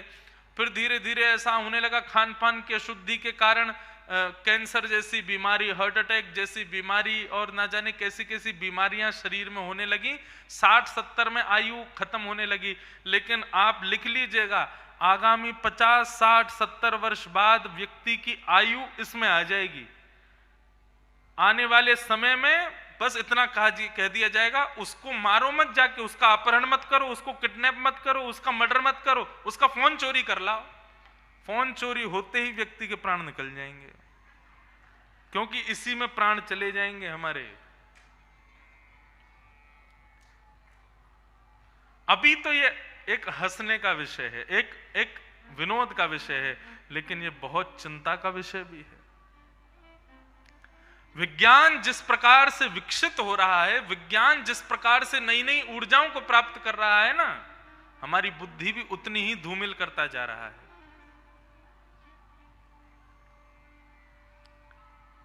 इसी को नष्ट करने आएंगे भगवान कल की। भक्ति महारानी कह रही है, कलयुग के प्रभाव के कारण मेरे दोनों पुत्र वृद्ध हो गए, ज्ञान और वैराग्य। मैं भी वृद्ध हुई थी, लेकिन वृंदावन आकर के मैं तो युवान हो गई, लेकिन मेरे पुत्र अभी भी वृद्ध हैं। आज स्थिति यह है कि भक्ति अभी तक युवान है। कलकत्ता में जाओ, कितने बड़े बड़े काली भक्त हैं महाराज। 9 दुर्गा के समय पर तो आपका बंगाल देखने लायक होता है, कैसे अद्भुत अद्भुत पंडाल बनते हैं महाराज। 7 वंडर पूरे विश्व में लोगों ने लाखों समय, लाखों करोड़ों रुपया खर्च करके, इतनी मेहनत करके लोगों ने 7 वंडर बनाए, 8 वंडर बनाए। लेकिन कलकत्ता और बंगाल के क्षेत्रों में 9 दुर्गा के समय पर 7 वंडर फेल हो जाते हैं, ऐसे ऐसे पंडाल बनते हैं देवी के। इसका मतलब क्या है? भक्ति में कमी नहीं है, भक्ति तो सबके अंदर है, सबकी युवा है, लेकिन कमी किसकी है? ज्ञान और वैराग्य।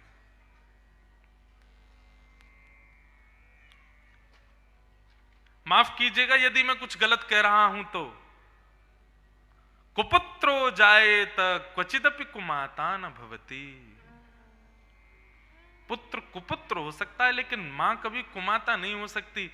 और उन मां के मंदिर में जब हम सुनते हैं कि किसी ने जाके बलि चढ़ा दी, मां कभी स्वीकार नहीं करती। ये ज्ञान की शून्यता है, ज्ञान नहीं है इसलिए ये काम कर देते हैं। और फिर उदाहरण देते हैं, आपके वेदों में, आपके शास्त्रों में, आपके पुराणों में ऐसा लिखा है। नहीं लिखा।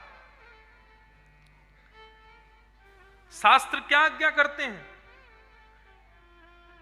जब दैव का दर्शन करने जाओ, जब देवी का दर्शन करने जाओ, तो अपने हृदय में जो अहंकार रूपी, जो तुम्हारे हृदय में बकरा बैठा है, अहंकार, बकरा अहंकार का प्रतीक है। क्यों? मैं, बस मैं, बस यही करता रहता है 24 घंटे। कभी भी ये नहीं कहता आप या तू, ना, मैं, बस मैं, केवल मैं। मेरा घर, मेरा मकान, मेरी दुकान, मेरी फैक्ट्री, मेरे बच्चे, मेरी गाड़ी, मेरा मेरा मेरा मेरा। ये मेरा मेरा करने वाला जो तुम्हारे भीतर जो अहंकार रूपी जो बकरा है, उसकी मंदिर में जाके बलि चढ़ाओ। अपने हृदय के अहंकार की तो नहीं चढ़ाई, एक बेचारे जीव को जाकर के चढ़ा दिया वहां पे। ये है हमारी ज्ञान की शून्यता। हमारी देवी कभी स्वीकार नहीं करती। आप कहोगे तो फिर अपराध लगना चाहिए। अरे वो मां है। बिस्तर पर बालक जब मलमूत्र का त्याग कर देता है तो मां उसको दोष नहीं मानती, उसको भी गुण ही समझती। क्या करें, अबोध बालक है, नहीं जानता, कर जाता है बिस्तर पर। ठीक वैसे ही वह मां भी हमारे द्वारा किए गए दूषित कृत्य को उसी प्रकार स्वीकार कर लेती। कोई बात नहीं, अज्ञानी है, क्या करें इसको, क्या बताएं। वास्तविकता तो यह है, बलि चढ़ाओ, लेकिन किसकी चढ़ाओ? अपने हृदय के अहंकार की चढ़ाओ।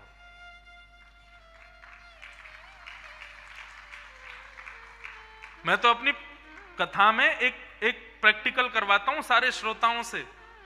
पहले दिन ही कथा सुनने के बाद में अपने अपने कमरों में, घरों में जाइएगा और जाकर के एक कागज पेन उठा करके अपने जितने अवगुण हैं तुम्हारे भीतर, जितनी कमियां हैं, उन सब की एक लिस्ट बनाना। मुझ में कितनी कमियां हैं, मुझ में कितने दुर्गुण हैं। लोग बात करते हैं नए साल पर आप क्या शपथ लेते हैं, क्या? मैं आपसे दिलवा रहा हूं, जिसकी रुचि हो करना, जिसकी नहीं हो बिल्कुल मत करना। घर जाना और एक कागज पेन डायरी लेके एकांत में बैठ करके तुम्हारे अंदर जितनी कमियां हैं, वो सब कमियां भी जिनको तुमने सबसे छुपाया है, सबको लिखना। मुझ में कितनी कमियां हैं। और फिर आके कथा सुनना कल से। ये मैं आपको वचन देके जा रहा हूं, प्रत्येक दिन कथा श्रवण कीजिएगा और रात्रि में सोने से पहले अपनी कमियों को देखिएगा। धीरे धीरे धीरे धीरे करके आप देखेंगे इसी वर्ष के भीतर भीतर आपके सारे दुर्गुण जो हैं वो सगुण बन जाएंगे, सद्गुण हो जाएंगे, सारे दुर्गुण नष्ट हो जाएंगे। हमारे दुर्गुण क्यों बने रहते हैं? क्योंकि हम जानते हुए भी उस दुर्गुण को छुपाते हैं, दिखाते नहीं किसी को, अपने अंदर दबाते हैं, उसको प्रकट नहीं करने देते सबके सामने।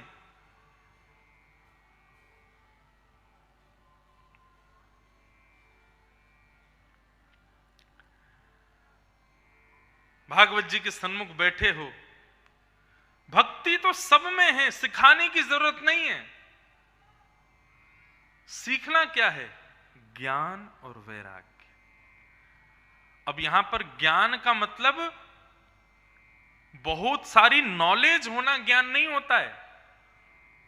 अगर नॉलेज होना ज्ञान होता ना तो रावण का पुतला नहीं जलाया जा रहा होता दशहरा के दिन। इतना ज्ञानी था, उसका नाम ही दशानन था, 10 सिर वाला था। ऐसा जरूरी नहीं है 10 सिरों के समान बुद्धि उसके पास थी, यह जरूरी बात है।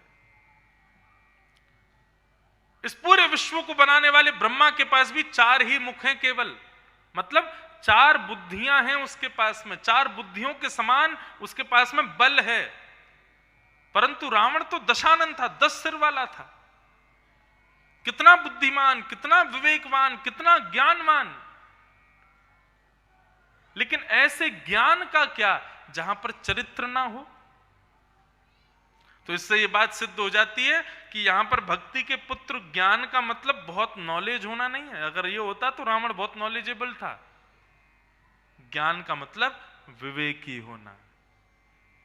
कालिदास जिस डाल पे बैठे थे उसी डाल को काट रहे थे, ज्ञानी नहीं थे।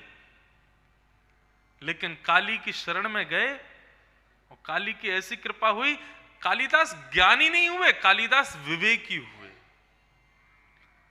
तुलसीदास ज्ञानी नहीं हुए, तुलसीदास विवेकी हुए। सूरदास ज्ञानी नहीं हुए, सूरदास विवेकी हुए। ज्ञानी होना जरूरी नहीं है, विवेकी होना बहुत जरूरी है। और विवेक क्या है? सद असद का बोध होना, सही गलत का पता लगना, यही विवेक है। और ये विवेक और कहीं नहीं मिलेगा, केवल सत्संग में मिलेगा। भगवान ध्रुव को मिल गए 4 साल की उम्र में, प्रहलाद को मिल गए 5 साल की उम्र में, लेकिन ध्रुव और प्रहलाद को 4 साल की उम्र में, 5 साल की उम्र में मुक्त नहीं किया ठाकुर जी ने। दर्शन देने के बाद में फिर ध्रुव प्रहलाद दोनों को भगवान आज्ञा करते हैं, अब जाओ, जाकर के संसार में रहो और सुनो, मेरा सत्संग करना। किसी ने पूछा, ध्रुव और प्रहलाद को साक्षात भगवान के दर्शन हो गए, फिर उनको सत्संग की क्या जरूरत थी? भगवान बोले, मेरे दर्शन से तुम्हारे नेत्रों को सुख मिल जाएगा, तुम्हारे चित्त को शांति मिल जाएगी, लेकिन तुम्हारे विकार, तुम्हारे अवगुण मेरे दर्शन से नष्ट नहीं होंगे। अवगुण विकार की नष्टता के लिए तो कथा में जाना पड़ेगा, सत्संग में जाना पड़ेगा, संतों को प्रणाम करना पड़ेगा, तभी होगा वो संभव। गोस्वामी तुलसीदास जी महाराज कहते हैं, श्री गुरु चरण सरोज रज, निज मन मुकुर सुधार। पहले मैंने संतों की चरण रज से अपने मन को, अपनी बुद्धि को, अपनी मुख को शुद्ध किया है। उसके बाद वर्णौ रघुवर विमल यश, जोदायक फल चार। गुरुजनों के, संत जनों के चरण में रहने का, उनके पास जाकर उनकी सेवा करने का ये फल मुझे मिला है कि मैं रघुवर का चरित्र लिख रहा हूं। गोस्वामी तुलसीदास जी कहते हैं।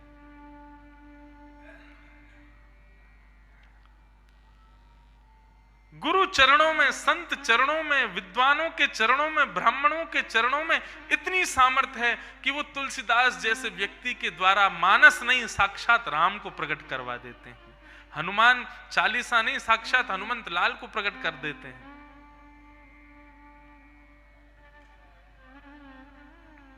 ये गुरु चरण, संत चरण और विद्वानों के चरणों में रहने का ये फल है।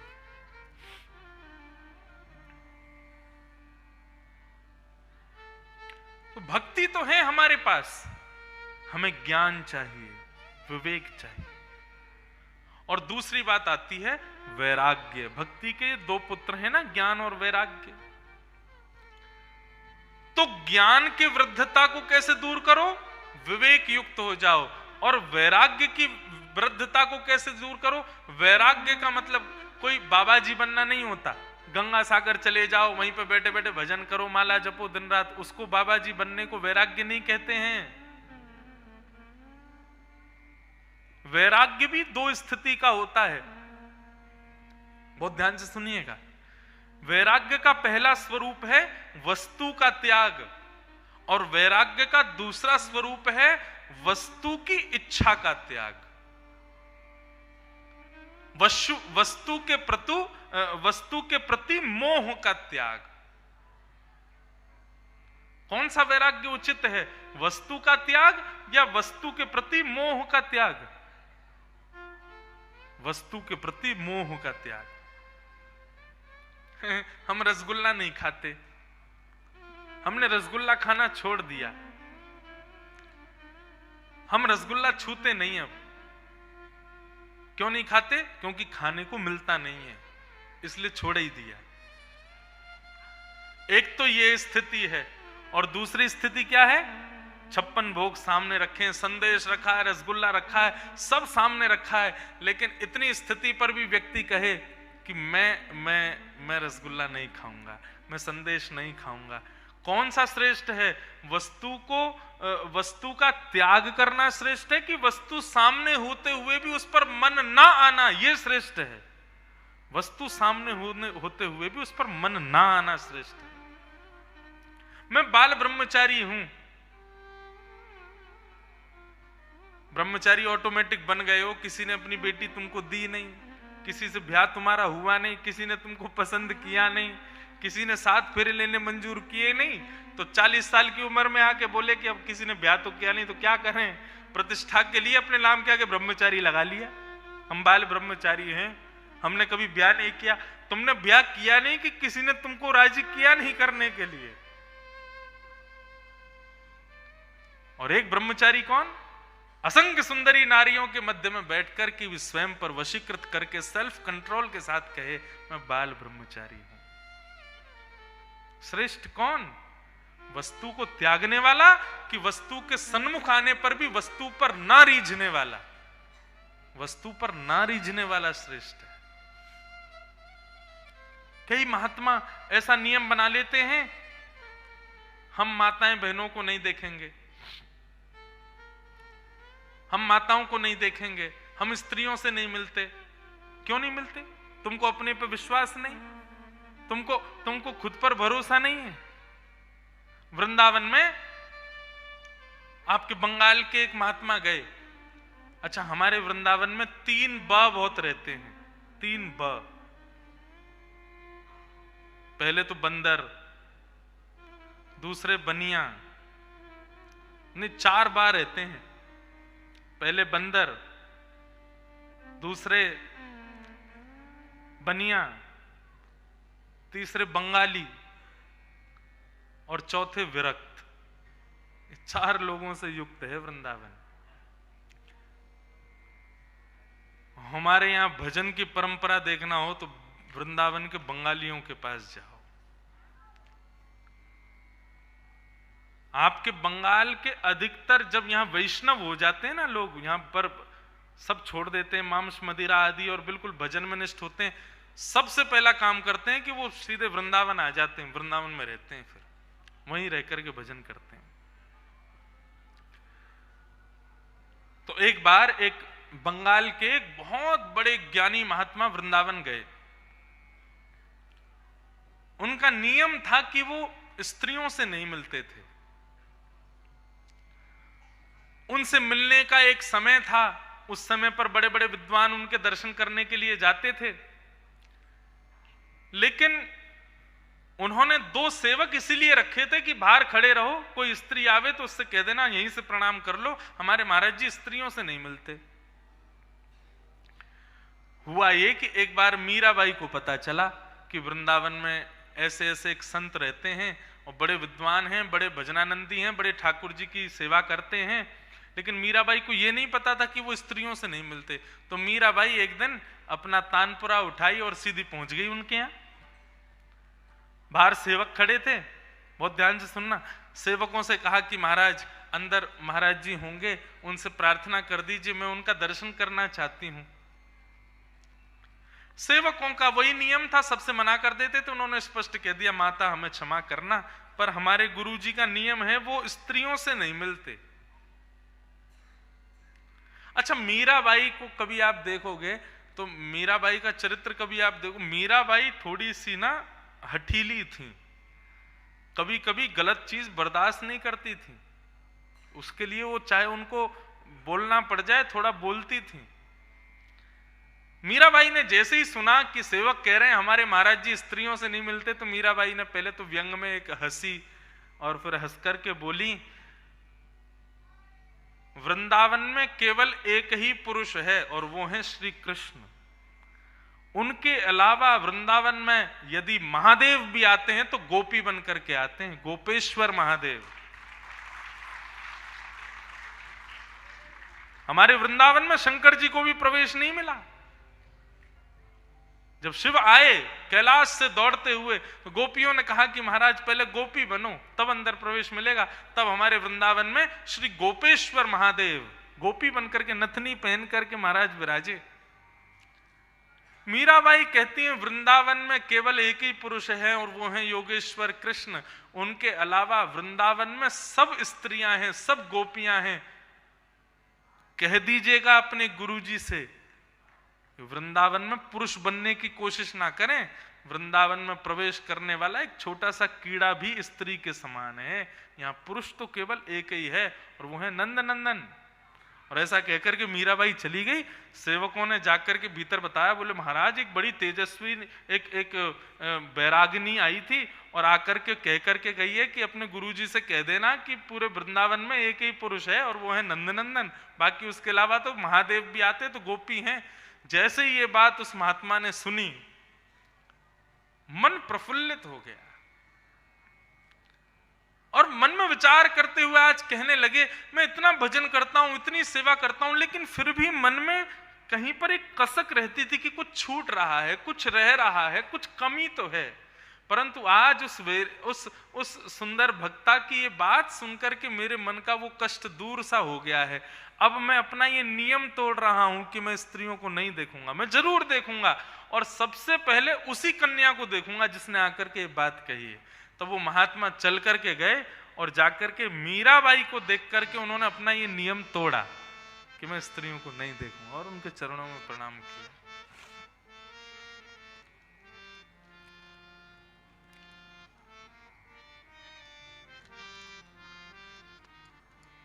तो वैराग्य का मतलब वस्तु का त्याग नहीं है। वैराग्य का मतलब वस्तु के सामीप्य में होते हुए भी वस्तु के प्रति आसक्त ना होना, ये वैराग्य। भक्ति पुष्ट कब होगी, भक्ति हमारे भीतर प्रसन्न कब होगी, जब ज्ञान और वैराग्य दोनों पुष्ट होंगे। और उन दोनों की पुष्टता के लिए भागवत की कथा है। भक्ति महारानी ने कहा, मेरे पुत्र वृद्ध हो गए हैं, ज्ञान और वैराग्य, आप इन दोनों को युवा करने के लिए कुछ मार्ग बताइए। नारद जी बोले, रुको, इनको मैं अभी गीता का पाठ सुनाता हूं, अभी इनको वेद वेदांत सुनाता हूं। अब जितनी देर गीता का पाठ सुनाते, वेद वेदांत सुनाते, उतनी देर तो उनकी वृद्धता दूर हो जाती, उनके सफेद बाल काले पड़ जाते, उनकी झुर्रियां दूर हो जाती। लेकिन जैसे ही गीता और वेद वेदांत का पाठ पूरा होता, फिर से वृद्ध हो जाते। नारद जी महाराज बोले, क्या किया जाए? तब नारद जी ने भगवान से प्रार्थना की, बोले, भगवान आज्ञा करो, क्या करूं मैं? तो भगवान ने आज्ञा की कि एत दर्थुम तो सत्कर्म, सत्कर्म करो। नारद जी बोले, सत्कर्म, सत्कर्म कोई एक नहीं होता, बहुत सारे होते हैं, कौन सा करना है? तब नारद जी पूछने के लिए विविध विविध संतों के पास जाते जाते बद्रीनाथ पहुंचे, और वहां उन्होंने सनत कुमारों से पूछा कि भक्ति ज्ञान वैराग्य की प्रसन्नता के लिए, पुष्टता के लिए सत्कर्म बताइए, सत्कर्म क्या है? तब सनत कुमारों ने बताया कि सत्कर्म सूचको नूनम ज्ञान यज्ञ स्मृतो बुधै श्रीमद् भागवतालाप सतु गीत सुखा। बहुत प्रकार के सत्कर्म हैं, परंतु यदि सबसे श्रेष्ठ सत्कर्म तुम पूछ रहे हो तो वो है ज्ञान यज्ञ। कोई करता है द्रव्य यज्ञ, कोई करता है अन्न यज्ञ, कोई करता है वस्त्र यज्ञ, आदि आदि यज्ञ सब लोग करते हैं, परंतु सबसे श्रेष्ठ यज्ञ कौन सा है? बोले, हजारों की तादाद में लोगों को ज्ञान जहां मिले, उस यज्ञ को करवाने वाला व्यक्ति सबसे बड़ा सत्कर्म कर रहा है। आपने अन्न का यज्ञ किया, भंडारा किया, गांव के सब लोगों ने आकर के भोजन किया, सबकी भूख निवृत्त हो गई, तो वो पुण्य तो है, लेकिन कब तक पुण्य है? जब तक उनको दोबारा भूख नहीं लगेगी, जब तक उनका पेट भरा हुआ है तब तक पुण्य है। दोबारा भूख लगती, आपका पुण्य खत्म। आपने वस्त्र वितरण किए, वस्त्रों का पुण्य कब तक टिकेगा? जब तक वो वस्त्र उस लेने वाले व्यक्ति के प्रयोग में आ रहा है। जैसे ही वो वस्त्र विदीर्ण हो जाएगा, नष्ट हो जाएगा, उसके योग्य नहीं बचेगा, आपका पुण्य खत्म। लेकिन यदि किसी को ज्ञान प्रदान किया, ज्ञान कभी नष्ट नहीं होता, ज्ञान कभी खत्म नहीं होता। गोपियां गोपी गीत में श्रीमद् भागवत में कहती हैं, भुवि गृणन्ति ते भूरिदा जनाः, इस संसार में सबसे बड़ा दानी यदि कोई है तो वो कथा कहने वाले वक्ता हैं। आप कहोगे, महाराज जी पहले दिन आती अपनी बड़ाई कर रहे हो। मैं अपनी बड़ाई नहीं कर रहा। भागवत में 18,000 श्लोक हैं, और 18,000 में से 15,000 श्लोकों में श्रोताओं की बड़ाई की गई है, और 18,000 में से केवल 2 श्लोकों में भागवत वक्ताओं की बड़ाई की है, या तो ध्रुव जी महाराज ने या फिर ब्रज की गोपियों ने। गोपियां कहती हैं, इस संसार का सबसे बड़ा दानी कथा गाने वाला है। तब पूछा किसी ने, क्यों? बोले क्योंकि संसार का हर व्यक्ति दान करता है पर लेने वाले से खर्च हो जाता है, पर वक्ता जो वाणी का दान करता है वो लेने वाला कितना भी चाहे उसको खर्च नहीं कर पाएगा, उसको कभी नष्ट नहीं कर पाएगा।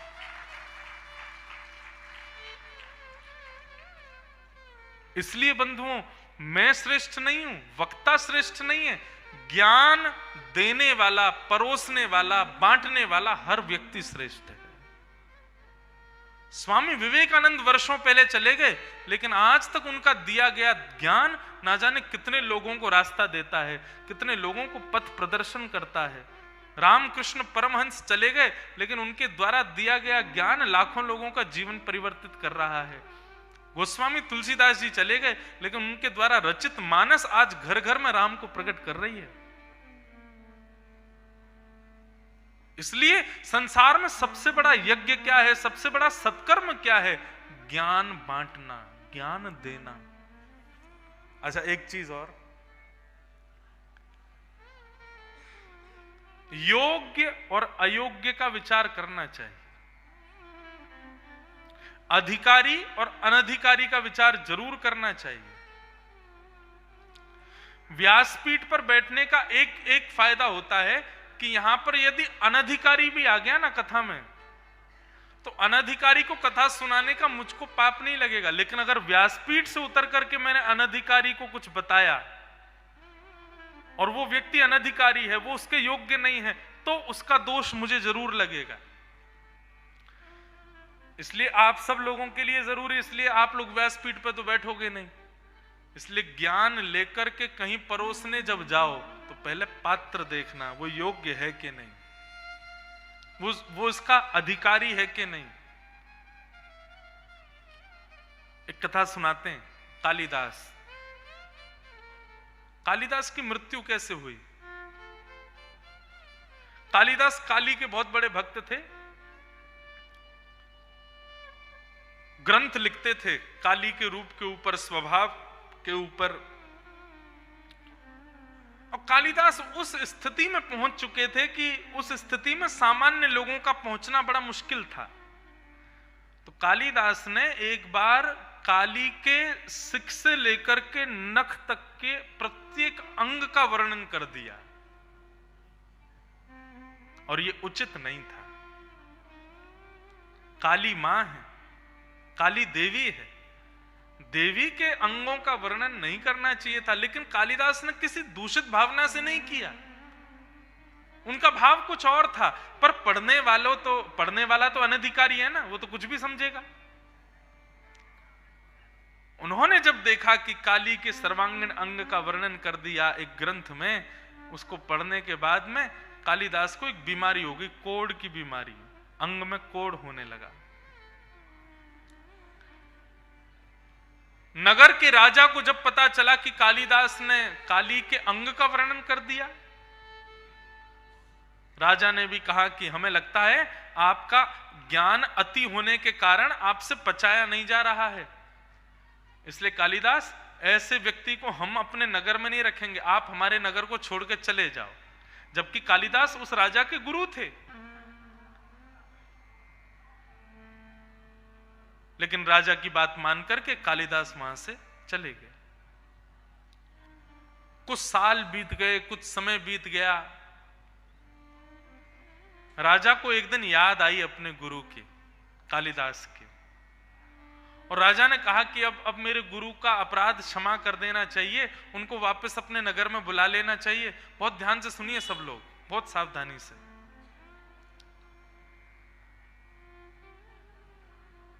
तो कालिदास के गुरु उस राजा, कालिदास के शिष्य उस राजा ने एक श्लोक लिखा,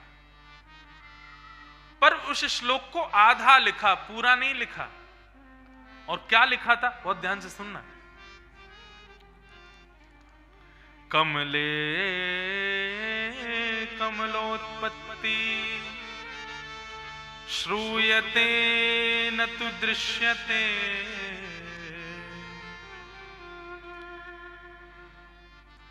आधा श्लोक लिखा और आधा श्लोक नहीं लिखा, और नीचे लिख दिया जो भी इस श्लोक को पूर्ण करेगा उसको 500 सोने की मोहर में इनाम में दूंगा।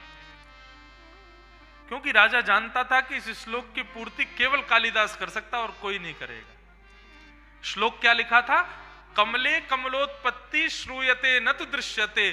कमल से कमल उत्पन्न होना, कमल से कमल उत्पन्न होना ये केवल सुना गया है, देखा कभी नहीं गया कि कमल पर भी एक कमल प्रकट हो गया हो। जो इसको सिद्ध कर देगा उसको 500 सोने की मोहर दूंगा। और राजा जानता था, चतुर था, बोले इतना विद्वान केवल कालिदास है, इसको पूर्ण करने में सामर्थ्य केवल कालिदास में। पूरे नगर में वो लिखवा करके घुमा दिया कि भाई इसको जो पूर्ण करेगा उसको 500 सोने की मोहर।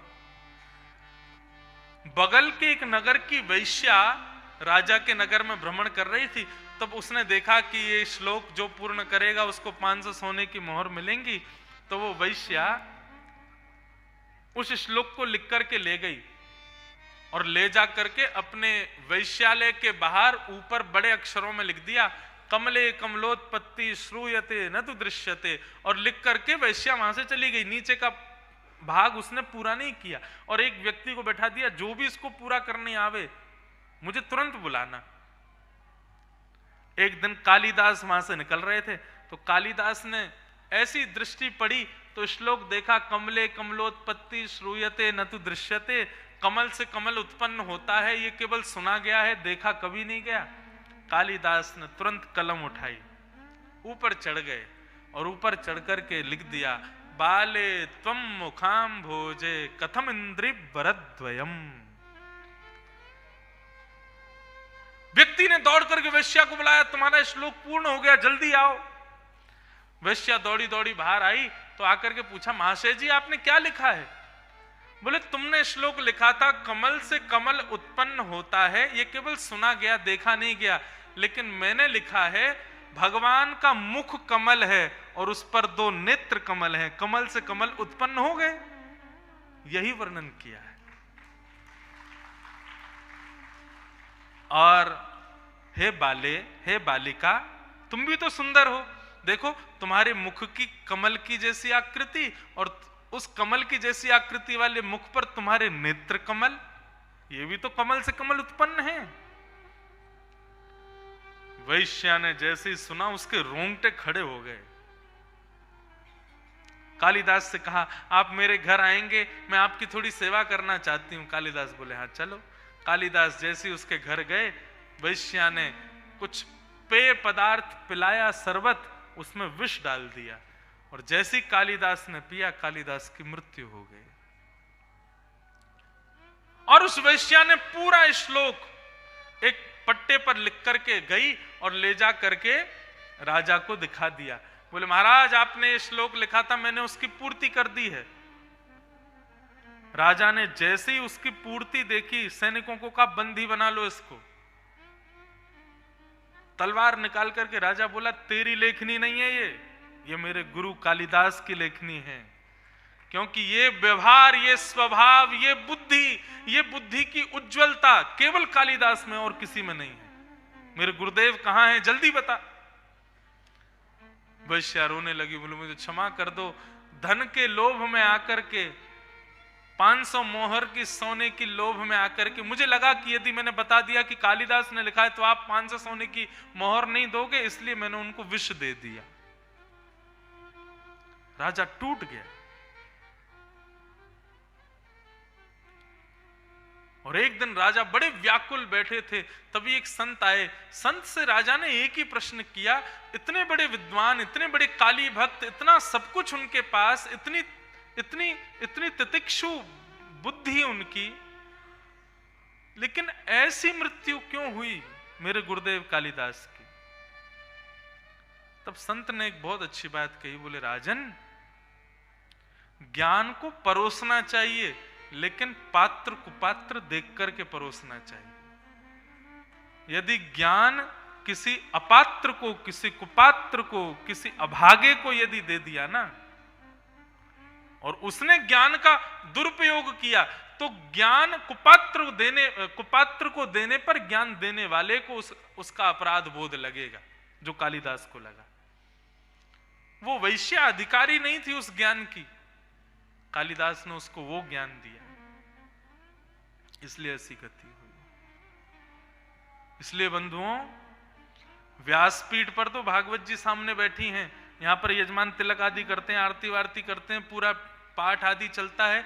इसलिए पंडाल में यदि कोई अयोग्य आ भी गया, अनधिकारी आ भी गया, तो दोष नहीं लगेगा। लेकिन यहां से उतरने के बाद मुझको भी संभल के रहना पड़ेगा और सुनने वालों को भी संभल के रहना पड़ेगा कि ज्ञान केवल अधिकारी को देना है। और अधिकारी कौन है? जो हरि संबंधी है, जो हरि विमुख है ना, ज्ञान उनको देना चाहिए, पर एक बार ही देना चाहिए। और यदि समझ आ जाए कि एक बार पर लेने पर भी वो सुधरे नहीं है, तो दोबारा नहीं देना चाहिए।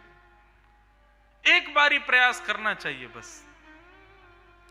लेकिन दिख जाए कि अभी भी इनके जीवन में कोई बदलाव नहीं, हमारे द्वारा कही गई बात की कोई वैल्यू नहीं करते, ये उस पर जो हमने बताया उस पद चिन्हों पर चलते नहीं, बस अब खुद मौन हो जाओ, फिर उसके बाद उसको कुछ बताना नहीं है, एक ही बार बोलना है बस।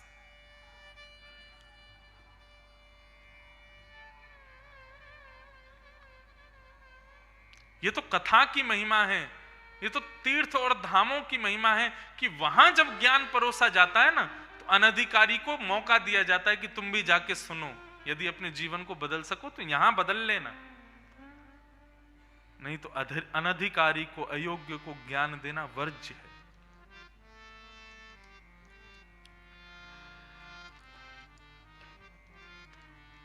इसलिए सबसे बड़ा सत्कर्म क्या है? ये ज्ञान यज्ञ।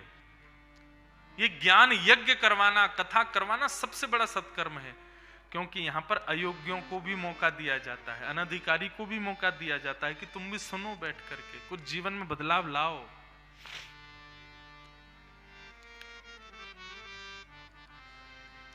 तो इस प्रकार नारद जी महाराज को बताया, बोले भक्ति ज्ञान वैराग्य को पुष्ट करना चाहते हो तो भागवत की शरण ले लो।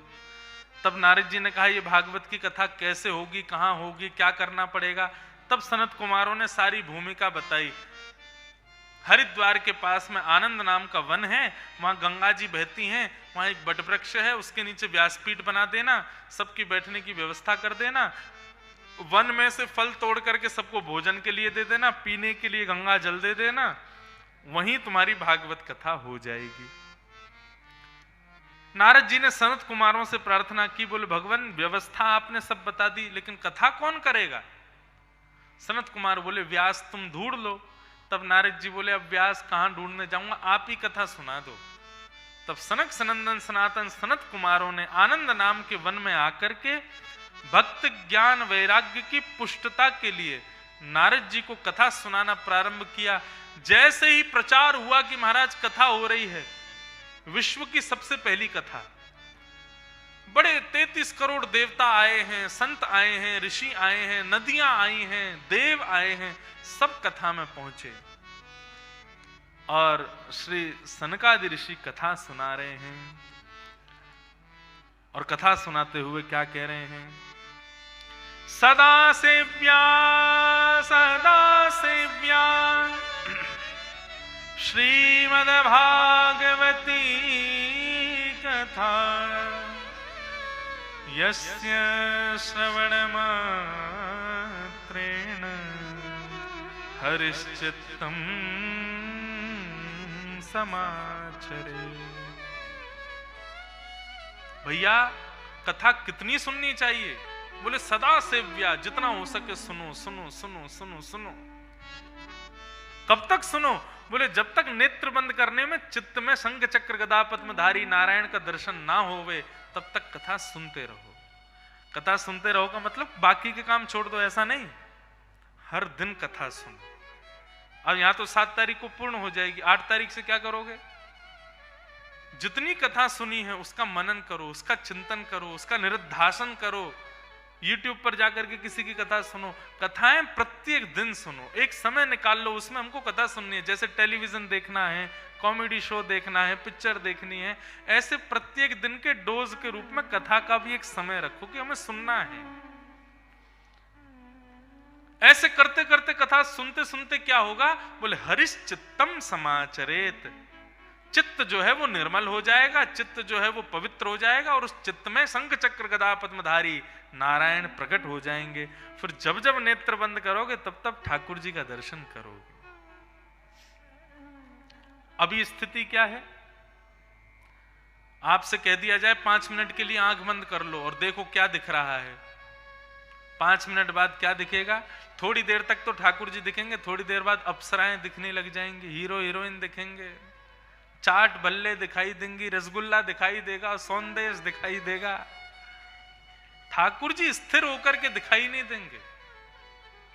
ये स्थिरता हृदय में कब आएगी? जब बार बार भागवत और सुंदर सत्संग को श्रवण करते रहोगे, तब स्थिरता आ जाएगी। एक बार नीलांबर भुजश्यामल कोमलांगम सीता समारोह पितबाम भागम, ये स्वरूप एक बार प्रकट होगा, फिर अनवरत दिखता ही रहेगा। ये कब होगा? कथा से होगा, सत्संग से होगा। चित्त में ठाकुर जी अनवरत विराजेंगे, तिष्ठित हो जाएंगे बिल्कुल। इस प्रकार सनत कुमार कथा सुना रहे थे और तभी क्या होता है? भक्ति सुतौ तौ तरणौ गृहीत्वा प्रेमैकरूपा सहसा विरासी श्री कृष्ण गोविंद हरे मुरारे नाथेति नामानि मुहुर्वदन्ति। श्री कृष्ण गोविंद हरे मुरारे, हे नाथ नारायण वासुदेव, ये कीर्तन करते हुए भक्ति ज्ञान वैराग्य तीनों युवा होकर के वहां प्रकट हो गए, नृत्य करने लगे, करताल बजाने लगे, आनंद करने लगे। भक्ति प्रसन्न हो गई और जाकर के व्यास को प्रणाम करने लगी। बोले महाराज, आपकी कथा सुनने से मेरे पुत्र वैराग्य और ज्ञान दोनों पुष्ट हो गए हैं, अब हमें स्थान बताइए, हम कहां रहें? तब नारद जी महाराज बोले, हे भक्ति महारानी, अपने पुत्रों सहित निरंतरम वैष्णव मानसानी, जितने भी लोग कथा सुनने वाले हैं, इन सबके हृदय में जाकर के, मन में जाकर के आप निवास करो, इनके हृदय में रहो। भक्ति महारानी ज्ञान वैराग्य सहित कथा सुनने वाले समस्त श्रोताओं के हृदय में विराजमान हो गई। बोलो भक्त वत्सल भगवान की जय। इसलिए कथा आवश्यक है, क्योंकि इसके श्रवण मात्र से चित्त में हरि प्रकट हो जाते हैं, हरि स्थापित हो जाते हैं।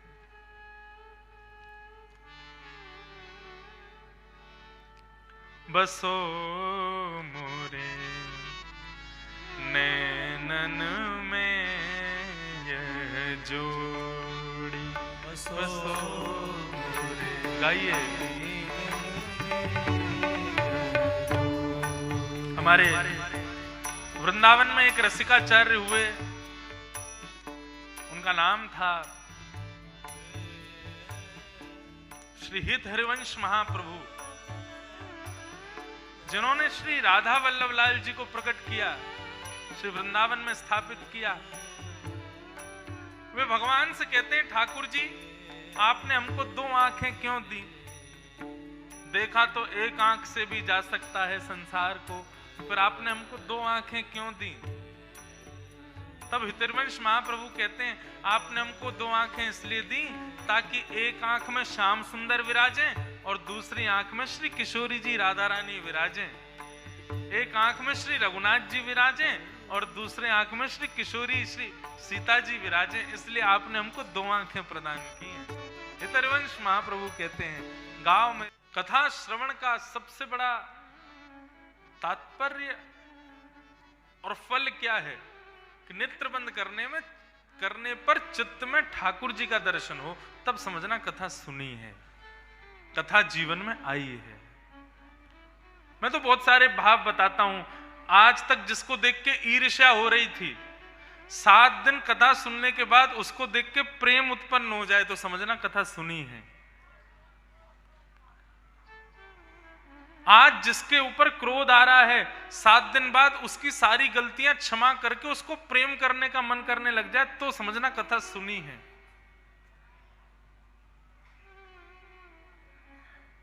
जिन भगवत भक्तों को, जिन भगवत भावों को सुनने कहने में कभी रुचि नहीं आती थी, अब उनमें रुचि आने लग जाए तो समझना कथा सुनी है।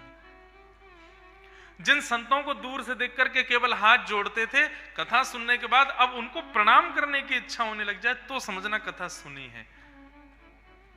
सीधी बात, परिवर्तन स्वयं में दिखने लग जाए, अपने भाव में, अपनी बुद्धि में, अपने व्यवहार में, अपने स्वभाव में, तब समझना कथा सुनी है। और जैसे पहले दिन थे वैसे 8वें दिन हो, 7वें दिन हो, आपने कुछ नहीं किया, केवल समय बर्बाद किया, धन बर्बाद कर दिया, कथा तो बदल देती है। हमारी नजरें शिकारी थीं, लेकिन कथा सुनने के बाद में पुजारी हो गई। जिसको देखती हैं उसको देख करके सोचती हैं इसमें भी श्याम सुंदर होंगे, इसमें भी किशोरी जी होंगी, और उनकी आरती करने की इच्छा होने लग जाए तो समझना कथा सुनी है।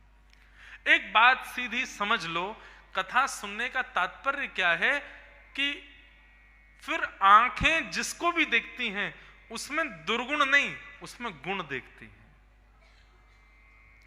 अभी स्थिति कैसी हमारी, हमारे सामने कोई आ जाए दुनिया का,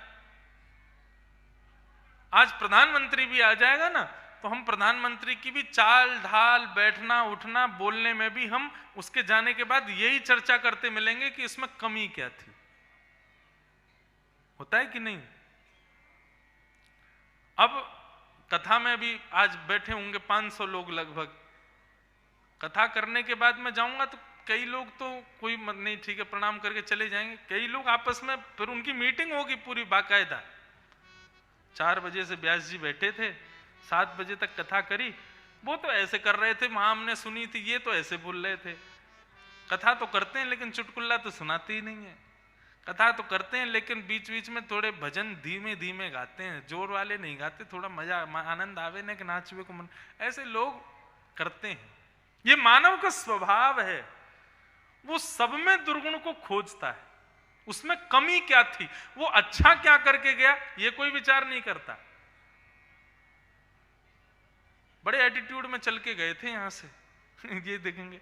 अब एक बार मैं नेपाल में कथा कर रहा था, तो वहां यूनिवर्सिटी के बच्चे आते थे कथा सुनने।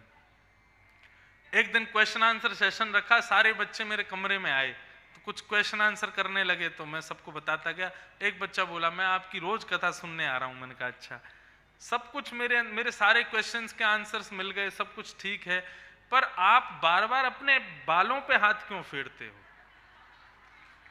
मैंने कहा तुझे कुछ नहीं मिला था तो एक दुर्गुण तूने खोज ही लिया। मैंने कहा कथा सुनी है ये कब जानो, जब सामने वाले व्यक्ति भले ही 100 दुर्गुणों से युक्त हो, लेकिन तुम्हारी दृष्टि फिर भी यही खोजे कि इसमें गुण क्या है। तुम्हारी दृष्टि फिर भी यही जिद करे, नहीं नहीं नहीं, भले ही ये हजारों दुर्गुणों वाला हो, मुझे इसमें गुण देखना है, गुण क्या है। तो समझना कि तुमने कथा सुनी है, कथा ने तुमको स्वीकार किया है, भागवत ने तुमको अपने योग्य बनाया है। तो बंधुओं, आज ये नववर्ष का दिन है, अंग्रेजी नववर्ष। आप सब लोग यहां पर मिदनापुर में इकट्ठे हुए हैं कथा श्रवणार्थ। आज प्रथम दिन था, थोड़ी विलंब से कथा प्रारंभ हुई थी। महात्म का विषय हमने आज सुना, कहा। कल से हम लोग ठीक 3 बजे कथा प्रारंभ किया करेंगे और 6:30-7 बजे तक कथा का क्रम रहेगा। और एक बात कहूं, अपनी एक आदत बताऊं, जिस दिन समय से ऊपर कथा चली जाए उस दिन समझना व्यास जी को आज बहुत आनंद आ रहा है, और जिस दिन समय से 15 मिनट पहले और बिल्कुल एक्यूरेट समय पर कथा पूरी हो जाए तो समझना कि आज व्यास जी का मन नहीं लगा है कथा में। और मेरा मन एक ही बात से लगता है, केवल आप पिन ड्रॉप साइलेंस के साथ में कथा सुनो, हमको और कुछ नहीं चाहिए। मैं कथा सुनाने आया हूं, मुझे सुनाने दीजिएगा। बिल्कुल शांति का परिचय देकर के सब लोग बैठना। आगामी 7 दिन तक हम आप सब लोग खूब आनंद करने वाले हैं। हमारे हृदय के सारे विकार नष्ट हो जाएं, हमारे सारे प्रश्नों के उत्तर हमको मिल जाएं। और एक बात और कहूं, संशय में कोई भी मत रहना। आपके मन में कथा सुनते समय कोई प्रश्न उठ जाए, तो वैसे तो एक चमत्कार कथा का दिखाऊं तो वो ये है कि प्रश्न को, जैसे प्रश्न मन में आवे 2 दिन तक प्रश्न मत करना, उस प्रश्न को मन में लेकर के बैठना कथा में। भागवत जी की सामर्थ्य ऐसी, आपके प्रश्न का उत्तर अपने आप दे देगी कथा। ये मैंने अनुभव किया है। जब मैं कथा सुनता था अपने पूज्य पिताजी महाराज की, मैं भी ऐसे बैठता था, अपने मन में कोई प्रश्न लेके बैठता था और उनको बिना बताए बैठता था। प्रश्न, लेकिन सांसारिक प्रश्न नहीं होना चाहिए। हमारी राइस मिल नहीं चल रही है, हमारी कोई फैक्ट्री में काम नहीं चल रहा, कारोबार नहीं चल रहा, महाराज जी कैसे चलेगा बताओ, वो नहीं बता पाऊंगा मैं। आपका बिजनेस कैसे बढ़िया चले, वो सब तो भैया अपने कर्म पर निर्भर करता है। यहां तो ये पूछने के लिए बैठना है, हमारे मन में ये विकार है, ये कैसे नष्ट हो, हमारी बुद्धि में भगवत तत्व, भगवत प्राप्ति की इच्छा कैसे जगे, आदि आदि भगवत संबंधी प्रश्न लेकर के आप बैठो, प्रत्युत्तर अपने आप मिलेगा। तो इसलिए, और 2 दिन तक उत्तर ना मिले कथा में, तो तीसरे दिन हमको प्रश्न लिख के देना, और 2 दिन भी प्रतीक्षा नहीं हो रही हो तो प्रश्न लिख के दे ही देना।